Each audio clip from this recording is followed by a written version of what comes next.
ಇವರು ಕೃಷಿಕರೂ ಹೌದು, ಅದರ ಜೊತೆಗೆ ಉದ್ಯಮಿನೂ ಹೌದು. ಸತ್ವ ನಮ್ಮ ಊರಿನ ಸುತ್ತಮುತ್ತ ಎಲ್ಲೇ ಹೋದ್ರು, ಎಲ್ಲೇ ಕಾರ್ಯಕ್ರಮಕ್ಕೆ ಹೋಗಲಿ ಅಥವಾ ಅಂಗಡಿಯಲ್ಲಿ ಹೋದರೆ ಎಲ್ಲ ಕಡೆ ಜನಜನಿತವಾಗಿರುವಂಥ ಮಿನರಲ್ ವಾಟರ್ ಆರೋಗ್ಯಕ್ಕೂ ಒಳ್ಳೆಯದು, ಆಯುರ್ವೇದದಲ್ಲಿ ಮತ್ತು ಒಳ್ಳೆ ಫ್ಲೇವರ್ ಕೊಡ್ತದೆ. ಬಳೋದು ಎಷ್ಟು ಸೇಫ್. ಆಯುರ್ವೇದ ತಜ್ಞರು ಅದನ್ನು ಹೇಗೆ ಟ್ರಯಲ್ ತೆಗಿಬೇಕು, ಎಷ್ಟು ಜನರ ಒಂದು ಟೀಮ್ ಮಾಡಿ ಅವರ ಫೀಡ್ಬ್ಯಾಕನ್ನು ರೈಟಿಂಗ್ ಎಲ್ಲ ತೆಗೊಳ್ಳೋದು. ಫಸ್ಟಿಗೆ ನೀರು ಕೊಟ್ಟರೆ ಆಮೇಲೆ ಸೋಪ್ ಕೊಟ್ಟರೆ ಮತ್ತು ಮೂವಿಂಗ್ ಪಾಪ್ಯುಲೇಷನ್ ಇರುವಲ್ಲಿ ಬೆಂಗಳೂರು ಅಥವಾ ಯಾವುದೇ ಪುಣ್ಯಕ್ಷೇತ್ರಗಳು ಅಥವಾ ಪ್ರವಾಸಿ ತಾಣಗಳು, ಏರ್ಪೋರ್ಟ್ ಇರ್ಬೋದು ಅಥವಾ ವೆಲ್ನೆಸ್ ಸೆಂಟರ್ಗಳಿರ್ಬೋದು, ಒಳ್ಳೆ ಬಾಟ್ಲುಗಳಿಗೆ ಒಳ್ಳೆ ರೆಸ್ಪಾನ್ಸ್ ಇದೆ. ಆನ್ಲೈನ್ ಇದೆ ನಮ್ಮದು hardikarpals.com ಅಲ್ಲಿ ನಾರ್ತ್ ಇಂಡಿಯಾಕ್ಕೆ ಹೋಗ್ತದೆ. ಈಗ ಅಹಮದಾಬಾದು, ಮುಂಬೈ, ಡೆಲ್ಲಿ, ಗುಜರಾತ್ ಬೇರೆ ಬೇರೆ ಕಡೆಗೆ ಹೋಗ್ತಾ ಇದೆ. ಸತ್ವಮಲ್ಲಿ ಹೆಚ್ಚಾಗಿ ವೇಸ್ಟ್ ವಾಟರ್ಸು, ಹರ್ಬಲ್ ಉಳಿದಂಥ ರೆಸಿಡ್ಯೂಸು ಇದೆಲ್ಲ ನಮ್ಮ ಕೃಷಿಗೆ ಗೊಬ್ಬರವಾಗಿ ನೀರಾಗಿ ಉಪಯೋಗ ಆಗ್ತಾ ಇದೆ. ಹಾಗೆ ಕೃಷಿ ವೆಲ್ತ್ ವಿಷನ್ನು ಸತ್ವಮ್ ಇದಕ್ಕೆ ಒಳಗೆ ಒಂದು ಲಿಂಕ್ ಇದೆ.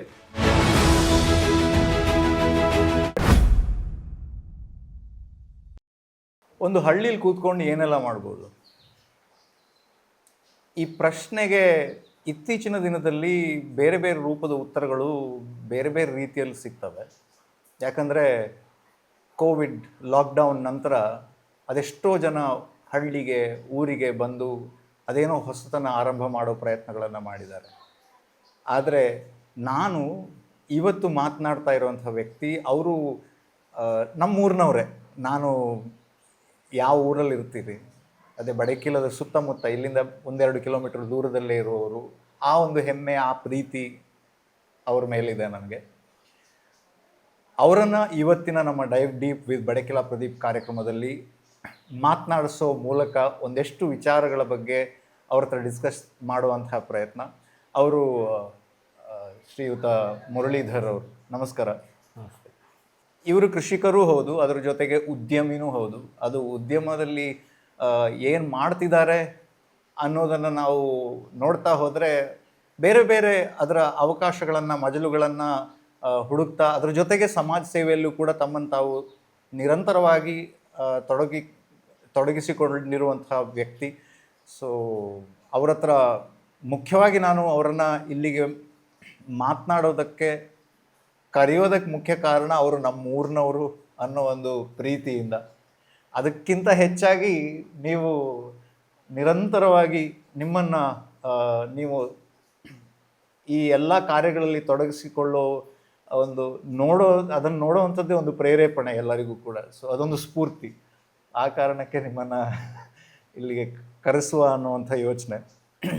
ನಮ್ಮ ಮಾತುಕತೆಯನ್ನು ಶುರು ಮಾಡೋದಕ್ಕಿಂತ ಮೊದಲೇ ನಮ್ಮ ಕಾರ್ಯಕ್ರಮದ ಸಂಪ್ರದಾಯದ ಹಾಗೆ ನಮ್ಮ ಅತಿಥಿಗಳಿಗೆ ನಾವು ಪ್ರೀತಿಯಿಂದ ಕೊಡುವಂತಹ ಕಾಣಿಕೆ ಭಗವದ್ಗೀತೆ.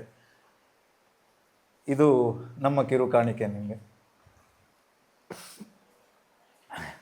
ನಾನು ಮಾತನ್ನು ಆರಂಭ ಮಾಡಬೇಕಿದ್ರೆ ಹೇಳಿದೆ, ಮೊದಲಿಗೆ ನೀವು ನಮ್ಮ ಊರಿನವರು ಅನ್ನೋ ಪ್ರೀತಿಯಿಂದ, ಆತ್ಮೀಯತೆಯಿಂದ ನಿಮ್ಮನ್ನು ಕರೆಸ್ದೆ ಅಂತ ಹೇಳಿ. ಹಾಗಂತ ಊರಿನಲ್ಲಿರೋ ಎಲ್ಲರನ್ನ ಕರೆಸೋದಕ್ಕಾಗೋದಿಲ್ಲ. ಯಾಕಂದರೆ ಊರಿಗೆ ಒಬ್ಬ ಗಮನಾರ್ಹ ಸಾಧನೆಯನ್ನು ಮಾಡಿರೋ ವ್ಯಕ್ತಿಯಾಗಿ ನೀವು ಈಗ ಇಲ್ಲಿ ಕಾಣಿಸ್ಕೊಳ್ತಾ ಇದ್ದೀರಿ. ಯಾಕಂದರೆ ನಿಮ್ಮ ಕಳೆದ ಕೆಲವು ವರ್ಷಗಳ ಒಂದು ಜೀವನವನ್ನು ಮತ್ತು ನಿಮ್ಮ ಸಾಧನೆಯನ್ನು ನಾನು ಗಮನಿಸ್ಕೊಳ್ತಾ ಬರ್ತಾ ಇರೋದು. ಸೊ ಇದಕ್ಕೆ ನಿಮಗೆ ಸ್ಫೂರ್ತಿ ಏನು, ಮತ್ತು ನೀವು ಮಾಡ್ತಾ ಇರೋ ಕೆಲಸಗಳ ಬಗ್ಗೆ ಒಂದು ಸ್ವಲ್ಪ ಸೂಕ್ಷ್ಮವಾಗಿ ಹೇಳೋದು. ಒಟ್ಟಾರೆಯಾಗಿ ಭಾರಿ ಸಾಧನೆ ಏನು ಆಗಲಿಲ್ಲ, ಆದರೆ ಸಾಧನೆ ಮಾಡಬೇಕು, ಒಳ್ಳೊಳ್ಳೆ ವಿಷಯಗಳಲ್ಲಿ ಇನ್ನಷ್ಟು ಆಳವಾಗಿ ಇಳಿಬೇಕು, ಎಲ್ರಿಗೂ ಒಳ್ಳೆಯದಾಗುವಂಥದ್ದನ್ನು ನಾವು ಖುಷಿ ಪಟ್ಕೊಂಡು ಮಾಡಬೇಕು ಅಂತ ಮುಂದುವರಿತಾ ಇದ್ದಾಗೆ ಮುಂದೆ ಸಾಗ್ತಾ ಹೋಗ್ತದೆ. ಹೆಚ್ಚಿನ ಅಂಶ ಸ್ವಲ್ಪ ಬೆಳೀತಾ ಹೋಗ್ತೇವೇನೋ ಅಂತ ಅನ್ನಿಸ್ತದೆ. ಒಂದು ಈಗ ನನ್ನ ವೈಯಕ್ತಿಕ ವಿಷಯದಲ್ಲಿ ಅಥವಾ ನಮ್ಮ ಮನೆಯವರ ವ್ಯವಹಾರದ ವಿಷಯದಲ್ಲಿ ಮಾತಾಡ್ತಿದ್ರೆ, ಎಲ್ಲವೂ ಈಗ ಉದಾಹರಣೆಗೆ ಕೃಷಿ, ಅದು ಖುಷಿ ಕೊಡುವಂಥದ್ದೇ, ಮನಸ್ಸಿಗೆ ಖುಷಿ ಕೊಡ್ತದೆ. ಚಾಲೆಂಜಸ್ ಎಲ್ಲ ಇರ್ತದೆ, ಆದರೆ ಅದನ್ನು ಮಾಡ್ತಾ ಹೋದಾಗೆ ಅದೊಂದು ಖುಷಿ ಆಗ್ತದೆ. ಹೊಸ ವಿಷಯಗಳು, ಹೊಸ ರೀತಿಯಲ್ಲಿ ಪ್ರಾಬ್ಲಮ್ ಸಾಲ್ವ್ ಮಾಡುವಂಥದ್ದೆಲ್ಲ ನಮ್ಮ ಈಗ ಒಂದು ಇಕೋಸಿಸ್ಟಮಲ್ಲಿ ನಮ್ಮ ಇಲ್ಲಿಯ ಊರು, ಇಲ್ಲಿ ಏನೆಲ್ಲ ನಮಗೆ ಅದಕ್ಕೆ ಬೇಕಾದಂಥ ನೀರು ವ್ಯವಸ್ಥೆಗಳು, ಇಲ್ಲಿಯ ಕೃಷಿಗೆ ಪೂರಕವಾದ ಏನು ವಾತಾವರಣ ಇದೆ, ಅದಕ್ಕೆ ಸಂಬಂಧಿಸಪಟ್ಟ ಹಾಗೆ ನಾವು ಈಗ ಹಿಂದೆ ಏನಿತ್ತು, ಇನ್ನೇನು ಮಾಡ್ಬೋದು, ಇದನ್ನೆಲ್ಲ ನಮ್ಮ ಹಿರಿಯರಿಗೆ ನನ್ನ ಮನೆಯಲ್ಲಿ ನನಗೆ ತಂದೆ ಗೈಡ್ ಆಗಿದ್ದಾರೆ. ಅವರ ಸಜೆಷನ್ನು ಎಲ್ಲ ತಗೊಂಡು ಮುಂದೆ ಮುಂದೆ ಹೋಗ್ತಾ ಇದ್ದಾಗೆ ಅಲ್ಲಿ ಮೆಡಿಸಿನಲ್ ಪ್ಲ್ಯಾಂಟ್ಸ್ ನಮ್ಮ ಈಗ ಫ್ಯಾಕ್ಟ್ರಿ ಸುತ್ತಮುತ್ತ ಮತ್ತು ಮನೆ ಹತ್ತಿರ ಮೆಡಿಸಿನಲ್ ಪ್ಲ್ಯಾಂಟ್ಸು, ಸ್ಪೈಸಸ್ಸು, ಅಡಿಕೆ, ತೆಂಗು, ಗೇರು ಬೀಜ, ಸಾಗವಾನಿ ಗಿಡಗಳನ್ನು ಹಾಕುವುದು, ಅದಕ್ಕೆ ಪೆಪ್ಪರ್ ಗಿಡ ನಡುವಂಥದ್ದು, ಹೊಸ ರೀತಿಯ ಅಡಿಕೆ ತೋಟ ಮಾಡುವಂಥದ್ದು, ಲೆಮನ್ ಗ್ರಾಸು, ಲಾವಂಚ ಎಲ್ಲ ಬೆಳೆಯುವಂಥದ್ದು, ಗುಡ್ಡದಲ್ಲಿ ರಬ್ಬರ್ ಹಾಕುವಂಥದ್ದು, ಅದರ ಮಧ್ಯದಲ್ಲಿ ಲಾವಂಚ ಬೆಳೆಯುವಂಥದ್ದು, ಇದೆಲ್ಲ ಮತ್ತೆ ದಾರಿ ಕಾಣ್ತಾ ಹೋಗ್ತದೆ. ಅಂದರೆ ಮುಂದೆ ಮುಂದೆ ಸುಮ್ಮನೆ ಗೊತ್ತೊಳ್ಳಿಕ್ಕೆ ಆಗೋದಿಲ್ಲಲ್ಲ, ಒಳ್ಳೆ ರೀತಿಯಲ್ಲಿ ಮುಂದೆ ಕೊಂಡು ಹೋಗಬೇಕು. ಹಾಗೆ ಭಾರಿ ಸಾಧನೆ ಅಂತಲ್ಲ, ಒಂದು ಮಾಮೂಲು ನಮ್ಮ ವಾಕಿಂಗಲ್ಲಿ ಹೋಗ್ತಾ ಇದ್ದಾಗೆ ಗುರಿ ಮುಟ್ತದೆ ಅಂತ ಅನ್ನಿಸ್ತದೆ. ಹಾಗೆ ವೆಲ್ತ್ ವಿಷನ್ ಅಂತ ಪುತ್ತೂರಲ್ಲಿ 2005ರಿಂದ ಮಾಡ್ತಾ ಇದ್ದೇವೆ. ಮ್ಯೂಚುವಲ್ ಫಂಡ್ಸ್ ಮೇನ್ ಆಗಿ ಮ್ಯೂಚುವಲ್ ಫಂಡ್ 20 ವರ್ಷದಿಂದ ನಡೆಸ್ತಾ ಇದೆ. ಹೌದು ಹೌದು. ಅದು ನೀವು ಆರಂಭ ಮಾಡಿದ್ದೇ ಅದರ ಮೂಲಕ. ಅದು ಕೂಡ ಶುರುವಿಗೆ ಇನ್ವೆಸ್ಟ್ ಮಾಡುವ, ವೆಲ್ತ್ ಕ್ರಿಯೇಷನ್ ಮಾಡುವ, ಉಳಿತಾಯ ಮಾಡುವ, ಆ ಥರ ಒಂದು ಆಸೆ ಇರ್ತದಲ್ಲ ಸಣ್ಣ ಏಜಲ್ಲಿ ನಮಗೆ. ಅದರನ್ನು ಬೆನ್ನತ್ತಿ ಹೋದಾಗೆ ಮ್ಯೂಚುವಲ್ ಫಂಡ್ ಒಳ್ಳೆಯದು. ಮ್ಯೂಚುವಲ್ ಫಂಡಲ್ಲಿ ಲಾಂಗ್ ಟರ್ಮಲ್ಲಿ ಯಾವುದು ಒಳ್ಳೆಯದು, ರೆಗ್ಯುಲರ್ ಇನ್ವೆಸ್ಟ್ ಮಾಡೋದು ಒಳ್ಳೆಯದು. ಏರಿಳಿತ ಮತ್ತು ನಷ್ಟ ಲಾಭ ಎಲ್ಲ ಇರ್ತದೆ, ಆದರೆ ಎವರೇಜ್ ಆಗಿ ಮುಂದೆ ಕೊಂಡೋಗ್ಲಿಕ್ಕೆ SIP ಒಳ್ಳೆಯದು ಅಂತ ಅನಿಸಿತ್ತು. ಅವಾಗೆಲ್ಲ ನಮಗೆ ಪೋಸ್ಟ್ ಡೇಟೆಡ್ ಚೆಕ್ಸ್ ಮೊದಲೇ ಅಡ್ವಾನ್ಸ್ ಆಗಿ ಕೊಡಬೇಕಿತ್ತು. ಅಂಥದ್ದನ್ನು ಮಾಡಿ ಶುರು ಮಾಡ್ತಾ ಇದ್ದಾಗೆ ಇನ್ನೊಬ್ಬರಿಗೂ ಇದನ್ನು ಮಾಡಿಸೋಣ ಅಂತ ಅನಿಸಿತ್ತು. ಹಾಗೆ ಮ್ಯೂಚುವಲ್ ಫಂಡ್ ಏಜೆನ್ಸಿ ತೆಕ್ಕೊಂಡು ಅದಕ್ಕೊಂದು ಆಫೀಸ್ ಮಾಡುವ ಅಂತ ಅನಿಸಿತ್ತು. ಆಫೀಸ್ ಮಾಡಿದಾಗ ಸ್ಟಾಫ್ ಬೇಕು ಅಂತ ಅನಿಸಿತ್ತು, ಮತ್ತು ಅದಕ್ಕೊಂದು ಸಾಫ್ಟ್ವೇರ್ ಬೇಕು ಅಂತ ಅನಿಸಿತ್ತು. ಹಾಗೆ ಕೃಷಿಯಲ್ಲಿ ಇದ್ದಾಗೆ ಅದರಲ್ಲಿ ಕೃಷಿ ಆಗ್ತಾ ಹೋಯಿತು. ಮತ್ತೆ ಕಸ್ಟಮರನ್ನು ಕೂತ್ಕೊಂಡು ಅವರಿಗೆ ಏನು ಬೇಕು, ಅವರ ಸೈಡಲ್ಲಿ ನಾವು ಕೂತ್ಕೊಂಡು ಅವರಿಗೆ ಯಾವುದು ಒಳ್ಳೆಯದು, ಮುಂದಕ್ಕೆ ಅವರ ಈಗಿನ ಪರಿಸ್ಥಿತಿ ಏನು, ಮುಂದೆ ಏನು ಬೇಕು, ಏನಿದೆ ಅದರ ಗ್ಯಾಪನ್ನು ಫಿಲ್ ಮಾಡಲಿಕ್ಕೆ ಯಾವ ಸೊಲ್ಯೂಷನ್ ಕೊಡಬೇಕು, ಅವರಿಗೆ ಎಷ್ಟು ರಿಸ್ಕ್ ಕೆಪಾಸಿಟಿ ಇದೆ, ಎಷ್ಟು ಸಮಯ ಇನ್ವೆಸ್ಟ್ ಮಾಡ್ಬೋದು, ಅದನ್ನೆಲ್ಲ ನೋಡಿ ಅವರೊಟ್ಟಿಗೆ ಇನ್ವಾಲ್ವ್ ಆಗಿ ಅದಕ್ಕೆ ಒಳ್ಳೆ ಸೊಲ್ಯೂಷನ್ ಕೊಡುವಾಗ ಅದರಲ್ಲೇ ಒಂದು ಖುಷಿ ಪಡೋದು. ಹಾಗೆ ಆಗ್ತಾ ಕಸ್ಟಮರ್ಗಳು ಬೆಳೀತಾ ಹೋದರು. ಈಗ ಒಂದು ಸಾಧಾರಣ 3,000 ಕಸ್ಟಮರ್ ಇದ್ದಾರೆ. 3,000 ಕಸ್ಟಮರ್. ಹೌದು. ಸಾಧಾರಣ ಇಲ್ಲಿ ದಕ್ಷಿಣ ಭಾರತದಲ್ಲಿ ನಂಬರ್ ಆಫ್ ಫೋಲಿಯೋಸ್ ನಮ್ಮ ವೆಲ್ತ್ ವಿಷನ್ ಆಫೀಸದ್ದೇ ಜಾಸ್ತಿ. ಅಂದರೆ ನಾವು ಸಣ್ಣ ಇನ್ವೆಸ್ಟರ್ಗಳು, ಈಗ ಆಟೋ ಚಾಲಕರಾಗಿರ್ಬೋದು ಅಥವಾ ಕೃಷಿ ಕೆಲಸದವರು ಇರ್ಬೋದು, ಎಂಪ್ಲಾಯೀಸ್ ಇರ್ಬೋದು, ಹಾಗೆ ತುಂಬ ಜನರನ್ನು ರೀಚ್ ಆಗಲಿಕ್ಕೆ ಮೊದಲಿಂದ ಟ್ರೈ ಮಾಡ್ತಾ ಇದ್ದೇವೆ. ಹಾಗೆ ನಂಬರ್ ಆಫ್ ಕಸ್ಟಮರ್ಸ್ ಜಾಸ್ತಿ, ಸಣ್ಣ ಇನ್ವೆಸ್ಟ್ಮೆಂಟ್, ದೊಡ್ಡದು ಇಲ್ಲ ಅಂತ ಏನಿಲ್ಲ, ಎಲ್ಲ ರೀತಿಯವರು ಇದ್ದಾರೆ. ಹಾಗೆ ಅವರು ಸಣ್ಣ ಉಳಿತಾಯ, ದೊಡ್ಡ ಅಚೀವ್ಮೆಂಟು, ಅದು ಕೆಲವು ವರ್ಷ, ಈಗ ಒಂದು 7-8 ವರ್ಷ ಇನ್ವೆಸ್ಟ್ ಮಾಡ್ತಾ ಬರೋದು. ಅವರದೇನೋ ಒಂದು ಇನ್ವೆಸ್ಟ್ಮೆಂಟ್ ಒಂದು 1,30,000 ಅಂತ ಇಟ್ಕೊಳ್ಳಿ, ಅದರ ವ್ಯಾಲ್ಯೂಯೇಷನ್ ಒಂದು 9 ಲಕ್ಷ ಎಲ್ಲ ಆಗಿರ್ತದೆ. ಅಷ್ಟು ಪವರ್ ಆಫ್ ಕಾಂಪೌಂಡಿಂಗ್ ಅಂತ ಹೇಳಿರ್ತಾರೆ. ಒಂದು ಕೆಲವು ಜನ ಮರ್ತು ಬಿಟ್ಟಿರ್ತಾರೆ ಇನ್ವೆಸ್ಟ್ಮೆಂಟ್ ಮಾಡಿದ್ದನ್ನು. ಒಂದು 10-15 ವರ್ಷ ಕಳೆದಾಗ ಮತ್ತೆ ಪುನಃ ಬಂದು ನೋಡಿದಾಗ ಸಿಕ್ಕಾಪಟ್ಟೆ ಬೆಳೆದಿರ್ತದೆ, ಅದನ್ನು ಅವ್ರು ನೋಡಿ ಖುಷಿ ಪಡೋದು. ಹೀಗೆ ಆ ಪ್ರೊಫೆಷನಲ್ ಏನಾದ್ರು ಇದೆಯಾ ಸಕ್ಸಸ್ ಸ್ಟೋರೀಸು ತುಂಬ ಇದೆ ನಿಮಗೆ? ನೆನಪು ಅಂದರೆ ನೆನಪಲ್ಲಿ ಉಳಿಯುವಂಥದ್ದು ಇದೆ. ಸಣ್ಣ ನಾವೀಗ 2005ರಲ್ಲಿ ಒಂದು SBI ಎಮರ್ಜಿಂಗ್ ಬಿಸ್ನೆಸಸ್ ಫಂಡ್ ಅಂತ ಬಂದಿತ್ತು. ₹10. ನೆಕ್ಸ್ಟ್ ಎಮರ್ಜಿಂಗ್ ಸೆಕ್ಟರ್ಗಳು ಯಾವುದುಂಟು ಅದನ್ನು ನೋಡಿ ಇನ್ವೆಸ್ಟ್ ಮಾಡುವಂಥದ್ದು. ಬರೀ ಸಣ್ಣ ಅಮೌಂಟ್ ಅಂತ ಹೇಳಿದರೆ ₹2,000, ಒಂದು ಯೂನಿಟಿಗೆ ₹10, ಅಂದರೆ ₹200 ಯೂನಿಟ್ ಪರ್ಚೇಸ್ ಮಾಡುವಂಥದ್ದು. ಆವಾಗ ಏನೋ ಮನೆಯಲ್ಲಿ, ಈಗ ಕೃಷಿ ಮನೆಯಲ್ಲಿ ಹೇಳ್ತಿದ್ರೆ ತುಪ್ಪ ಮಾರಾಟ ಮಾಡಿ, ಹಾಲು ಮಾರಾಟ ಮಾಡಿ, ಇಂಥದನ್ನೆಲ್ಲ ಕೂಡಿಟ್ಟ ಹಣ, ಇಂಥದನ್ನೆಲ್ಲ ತೆಗೆದು ಅವಾಗ ಕ್ಯಾಶ್ ಕೊಡ್ತಾ ಇದ್ದದ್ದು, ನಾವು DD ಮಾಡಿ ರಿಸಿಟ್ ಅವರಿಗೆ ಕೊಡಬೇಕಾಗಿತ್ತು. ಅಂಥದ್ದು ಇನ್ವೆಸ್ಟ್ ಮಾಡಿರುವಂಥದ್ದು ಈಗ 80,000 ಆಗಿದೆ ಅದು. ಆವಾಗ ಈಗಲೂ ಅವರ ಮನೆಗೆ ಹೋದಾಗ ನಾವು ಯಾವ್ದಾರು ಒಂದು ಒಳ್ಳೆ ಫಂಡ್ ಇದೆ, ಹೀಗೆ ಇನ್ವೆಸ್ಟ್ ಮಾಡ್ತೀರಾ ನೀವು, ಬಲ್ಕ್ ಆದರೆ ಈ ಥರ ಮಾಡ್ಬೋದು, ರೆಗ್ಯುಲರ್ ಆದರೆ ಈ ಥರ ಇನ್ವೆಸ್ಟ್ ಮಾಡ್ಬೋದು, ಹಾಗೆಲ್ಲ ಹೇಳುವಾಗ ಮೊದಲು ನಾವು ಇನ್ವೆಸ್ಟ್ ಮಾಡಿದ್ದು ಇಷ್ಟ ಆಗಿದೆ ಅಂತ ರಿಪೋರ್ಟ್ ಕೊಡುವಾಗ ಅವರಿಗೂ ಒಂದು ಖುಷಿಯಾಗಿ, ಅವಾಗ ಸುಮ್ಮನೆ ಅಷ್ಟು ಹಾಕಿ ಇಟ್ಟದ್ದು. ಅವಾಗ ಅವರಿಗೆ ಅದು ಕಷ್ಟ ಇರಲಿಲ್ಲ. 2,000 ಭಾರಿ ಕಷ್ಟ ಅಂತ ಇರಲಿಲ್ಲ. ಈಗ ಎಷ್ಟು ಒಂದು 19 ವರ್ಷದಲ್ಲಿ ಅಷ್ಟು ಬೆಳೆದಿದೆ ಅದು. ಹಾಗೆ ಅಂಥದ್ದು ತುಂಬ ಇದೆ. ಮತ್ತು ಕೆಲವು ಮಕ್ಕಳ ಮೆಡಿಕಲ್ ಸೀಟಿಗೆ ತುಂಬ ದುಡ್ಡು ಬೇಕಾಗ್ತದೆ ನೋಡಿ, ಅದಕ್ಕೆ ಅಂತ SIP ಮಾಡಿದಂಥದ್ದು. ಕೆಲವರು ಫ್ಲ್ಯಾಟ್ ಪರ್ಚೇಸ್ ಮಾಡಲಿಕ್ಕೆ, ಕೆಲವರು ಮನೆ ಕಟ್ಟಲಿಕ್ಕೆ, ಕೆಲವರು ವಾಹನ ತೆಗಿಲಿಕ್ಕೆ, ಕೆಲವರು ಅವರವರ ಬೇರೆ ಏಮ್ಸ್ ಡ್ರೀಮ್ಸ್ ಇರ್ತದಲ್ಲ, ಹಾಗೆ ಸ್ಪೆಸಿಫಿಕಲಿ ಗೋಲ್ ಸೆಟ್ ಮಾಡಿ ಇನ್ವೆಸ್ಟ್ ಮಾಡಿದ್ದು ಅಚೀವ್ ಆದಾಗ, ಕೆಲವರು ಟೋಟಲ್ ₹1 ಕೋಟಿ ಆಗಬೇಕು ನಮಗೆ ಅಂತ ಟಾರ್ಗೆಟ್ ಇಟ್ಟಿರ್ತಾರೆ. ಆವಾಗ ಅದು ರಿಯಲೈಸ್ ಆದಾಗ ಆವಾಗ ಅವರ ಖುಷಿಯಲ್ಲಿ ನಮಗೂ ಖುಷಿ ಆಗ್ತದೆ ನೋಡಿ. ಹಾಗೆ ಅದು ಒಂದು ಖುಷಿಯಲ್ಲೇ ಹೋಗ್ತದೆ ಬಿಸ್ನೆಸ್. ಆಮೇಲೆ ಅದರ ಮಧ್ಯದಲ್ಲಿ 2010 ನಂತರ ನಾವು ಮನೆಯಲ್ಲಿ ಈಗ ಸತ್ವಂ ಸ್ಟಾರ್ಟ್ ಆದ್ದು. 15 ವರ್ಷ ಆಯಿತು ಸತ್ವಂ. ನಮ್ಮ ಊರಿನ ಸುತ್ತಮುತ್ತ ಎಲ್ಲೇ ಹೋದರೂ, ಎಲ್ಲೇ ಕಾರ್ಯಕ್ರಮಕ್ಕೆ ಹೋಗಲಿ ಅಥವಾ ಅಂಗಡಿಯಲ್ಲಿ ಹೋದರೆ ಸಿಗುವಂಥ ಒಂದು, ಅಂದರೆ ತುಂಬಾ, ಅಂದರೆ ಈಗ ಎಲ್ಲ ಕಡೆ ಜನಜನಿತವಾಗಿರುವಂಥ ಮಿನರಲ್ ವಾಟರ್, ಅದು ಮೊದಲಿಗೆ ಹೆಚ್ಚು ಪ್ರಚಲಿತದಲ್ಲಿದ್ದದ್ದು ನಿಮ್ಮ ಹರ್ಬಲ್ ವಾಟರ್. ಈಗ ನೀವು ಬೇರೆ ಬೇರೆ ವೆರೈಟಿಗಳನ್ನು ಕೂಡ ತಂದಿದ್ದೀರಿ. ಸೊ 2010ರಲ್ಲಿ ಅದು ಕನಸು ಸ್ಟಾರ್ಟ್ ಮಾಡಿದ್ದು. ಅವಾಗ ನಮಗೆ ಅದರ ರೆಸಿಪಿ ಹೇಗೆ ಸ್ಟೆಬಿಲೈಸ್ ಮಾಡೋದು, ಅಂದರೆ ಮನೆಯಲ್ಲಿ ಸುಮ್ಮನೆ ಕೂತಿದ್ದಾಗ ಅಮ್ಮ ಫ್ಯಾಮಿಲಿ ಎಲ್ಲ ಕೂತಿದ್ದಾಗ ಇಲ್ಲಿಯೂ ನೀವು ಮಾಡ್ತಾ ಇರ್ಬೋದಲ್ಲ, ಲಾವಂಚ ಜೀರಿಗೆ ಇದನ್ನೆಲ್ಲ ಹಾಕಿ ಬಿಸಿ ನೀರಿನೊಟ್ಟಿಗೆ ಕುದಿಸಿ ಕುಡಿಯೋದು ನೋಡಿ. ಅವಾಗ ಅದೊಂದು ಇದು ಆರೋಗ್ಯಕ್ಕೂ ಒಳ್ಳೆಯದು, ಆಯುರ್ವೇದದಲ್ಲಿ ಮತ್ತು ಒಳ್ಳೆ ಫ್ಲೇವರ್ ಕೊಡ್ತದೆ. ಅದನ್ನು ಕುಡಿತಾ ಇದ್ದಾಗೆ ನಾವು ಇದನ್ನು ಎಲ್ಲರಿಗೂ ಸಿಗುವ ಹಾಗೆ ಮಾಡಿದರೆ ಹೇಗೆ ಅಂತ ಒಂದು ಐಡಿಯಾ ಬಂತು. ಅದನ್ನು ಅವತ್ತು ಆ ಥರದ್ದು ಯಾವುದೂ ಇರಲಿಲ್ಲ. ಅವಾಗ ಆ ಥರದ್ದು ಇರಲಿಲ್ಲ, ನಮಗೆ ಗೊತ್ತಿದ್ದಾಗೆ ಯಾವುದೂ ಇರಲಿಲ್ಲ. ಅದನ್ನು ಮತ್ತೆ ಕಮರ್ಷಿಯಲೈಸ್ ಹೇಗೆ ಮಾಡೋದು, ಸ್ಕೇಲಪ್ ಹೇಗೆ ಮಾಡೋದು, ಬಲ್ಕ್ ಹೇಗೆ ಮಾಡೋದು ಅಂತ ಹಾಗೆ ಚಾಲೆಂಜ್ ಇತ್ತು. ಅವಾಗ ಆಯುರ್ವೇದದಲ್ಲಿ ಹರ್ಬಲ್ ಎಕ್ಸ್ಟ್ರಾಕ್ಷನ್ ಮಾಡುವವರು, ಮತ್ತು ಡಿಸ್ಟಿಲೇಷನ್ ಮಾಡುವವರು, ಮತ್ತು CFTRI ಈ ಥರ ಟೆಕ್ನಾಲಜಿ ಗೈಡೆನ್ಸ್ ಕೊಡುವವರಲ್ಲಿ ತಿಳಿತಾ ಅದರ ಕೋರ್ಸ್ಗಳನ್ನೆಲ್ಲ ಮಾಡ್ತಾ ಮುಂದೆ ಹೋಗ್ತಾ ಇದ್ದಾಗೆ ಐಡಿಯಾಸ್ ಬಂತು. ಅದರಲ್ಲಿ ಸಕ್ಸಸ್, ಫೇಲಿಯರು, ರೆಸಿಪಿ ಡೆವಲಪ್ಮೆಂಟ್ ಒಂದು 2-3 ವರ್ಷ ಟೈಮ್ ತಗೊಂಡಿತ್ತು. ಅದು ಇಂತೂ 2013ರಲ್ಲಿ ಫ್ಯಾಕ್ಟ್ರಿ ಸರಿಯಾಗಿ ಶುರುವಾಗಿ ಪ್ರೊಡಕ್ಷನ್ ಸ್ಟಾರ್ಟ್ ಆಯಿತು. ಮತ್ತು ಒಂದು 2 ವರ್ಷ ಅದೇ ಸತ್ತಮ್ ಹರ್ಬಲ್ ವಾಟರ್ದಲ್ಲಿ ಒಂದು 8 ಗಿಡಮೂಲಿಕೆಗಳಿದೆ ನೋಡಿ, ಲಾವಂಚ, ನನ್ನಾರಿ, ನೆಲ್ಲಿ, ಭದ್ರಮುಷ್ಟಿ, ಕೊತ್ತಂಬರಿ, ಶುಂಠಿ, ಲವಂಗ, ಏಲಕ್ಕಿ ಅದೆಲ್ಲ. ಅದರ ನಂತರ ಸ್ವಲ್ಪ ಸಮಯ ಆದಾಗ ಜೀರಾ ವಾಟರ್, ಅದರ ನಂತರ ಇಮ್ಯುನಿಟಿ, ಅದರ ನಂತರ ಕೋವಿಡ್ ಬಂತು. ಕೋವಿಡ್ನ ಟೈಮಲ್ಲಿ ನಾವೇ ಲೆಮನ್ ಗ್ರಾಸ್ ಬೆಳೀತಾ ಇದ್ವಿ, ಅದರ ಎಸೆನ್ಷಿಯಲ್ ಆಯಿಲ್ ತೆಗಿತಾ ಇದ್ವಿ. ಅದರದ್ದೇ ಇದು ನಮ್ಮ ಬದನಾಜ ಶಂಕರ್ ಭಟ್ ಮತ್ತು ಈಶ್ವರಮಂಗಲದ ಡಾಕ್ಟರ್ ಶ್ರೀಕುಮಾರ್ ಅವರೆಲ್ಲ ಗೈಡೆನ್ಸಲ್ಲಿ ಲೆಮನ್ ಗ್ರಾಸ್ ಸೋಪು, ಕಷಾಯ ಸೋಪು, ಕೋಕೋರೇಕಾ ಸೋಪು ಇದನ್ನೆಲ್ಲ ಮಾಡುವ ಅನಿವಾರ್ಯವಾಗಿ ಮನೆಯಲ್ಲೇ ಹೆಚ್ಚು ಸಮಯ ಇದ್ದಾಗ ಸೋಪುಗಳು ಮಾಡಲಿಕ್ಕೆ ಟೈಮ್ ಆಯಿತು. ಇನ್ವೆನ್ಷನ್ಗಳಾಯಿತು. ಅನಂತರ ಅದೇ ರಾ ಮೆಟೀರಿಯಲ್ ಕೆಲವು ಇಲ್ಲೇ ಸಿಗ್ತಾ ಇತ್ತು, ಕೆಲವು ನಮ್ಮಲ್ಲಿ ವೇಸ್ಟ್ ಇತ್ತು ನೋಡಿ. ಈಗ ನಾವು ಹರ್ಬಲ್ ಎಕ್ಸ್ಟ್ರಾಕ್ಟ್ ಮಾಡುವಾಗ ಕಷಾಯ ಸಿಗ್ತಾ ಇತ್ತು. ಕಷಾಯದಲ್ಲಿ ಏನು ಗುಣ ಇದೆ ಅಂತ ಒಳಗೆ ಸ್ಕಿನ್ ಫ್ರೆಂಡ್ಲಿ ಗುಣಗಳಿದೆ ಅಂತ ಕಪ್ಪು ಕಷಾಯ ನೋಡಿ, ಚೆರಟ್ ಅಂತ ಹೇಳ್ತೇವೆ ನಾವು.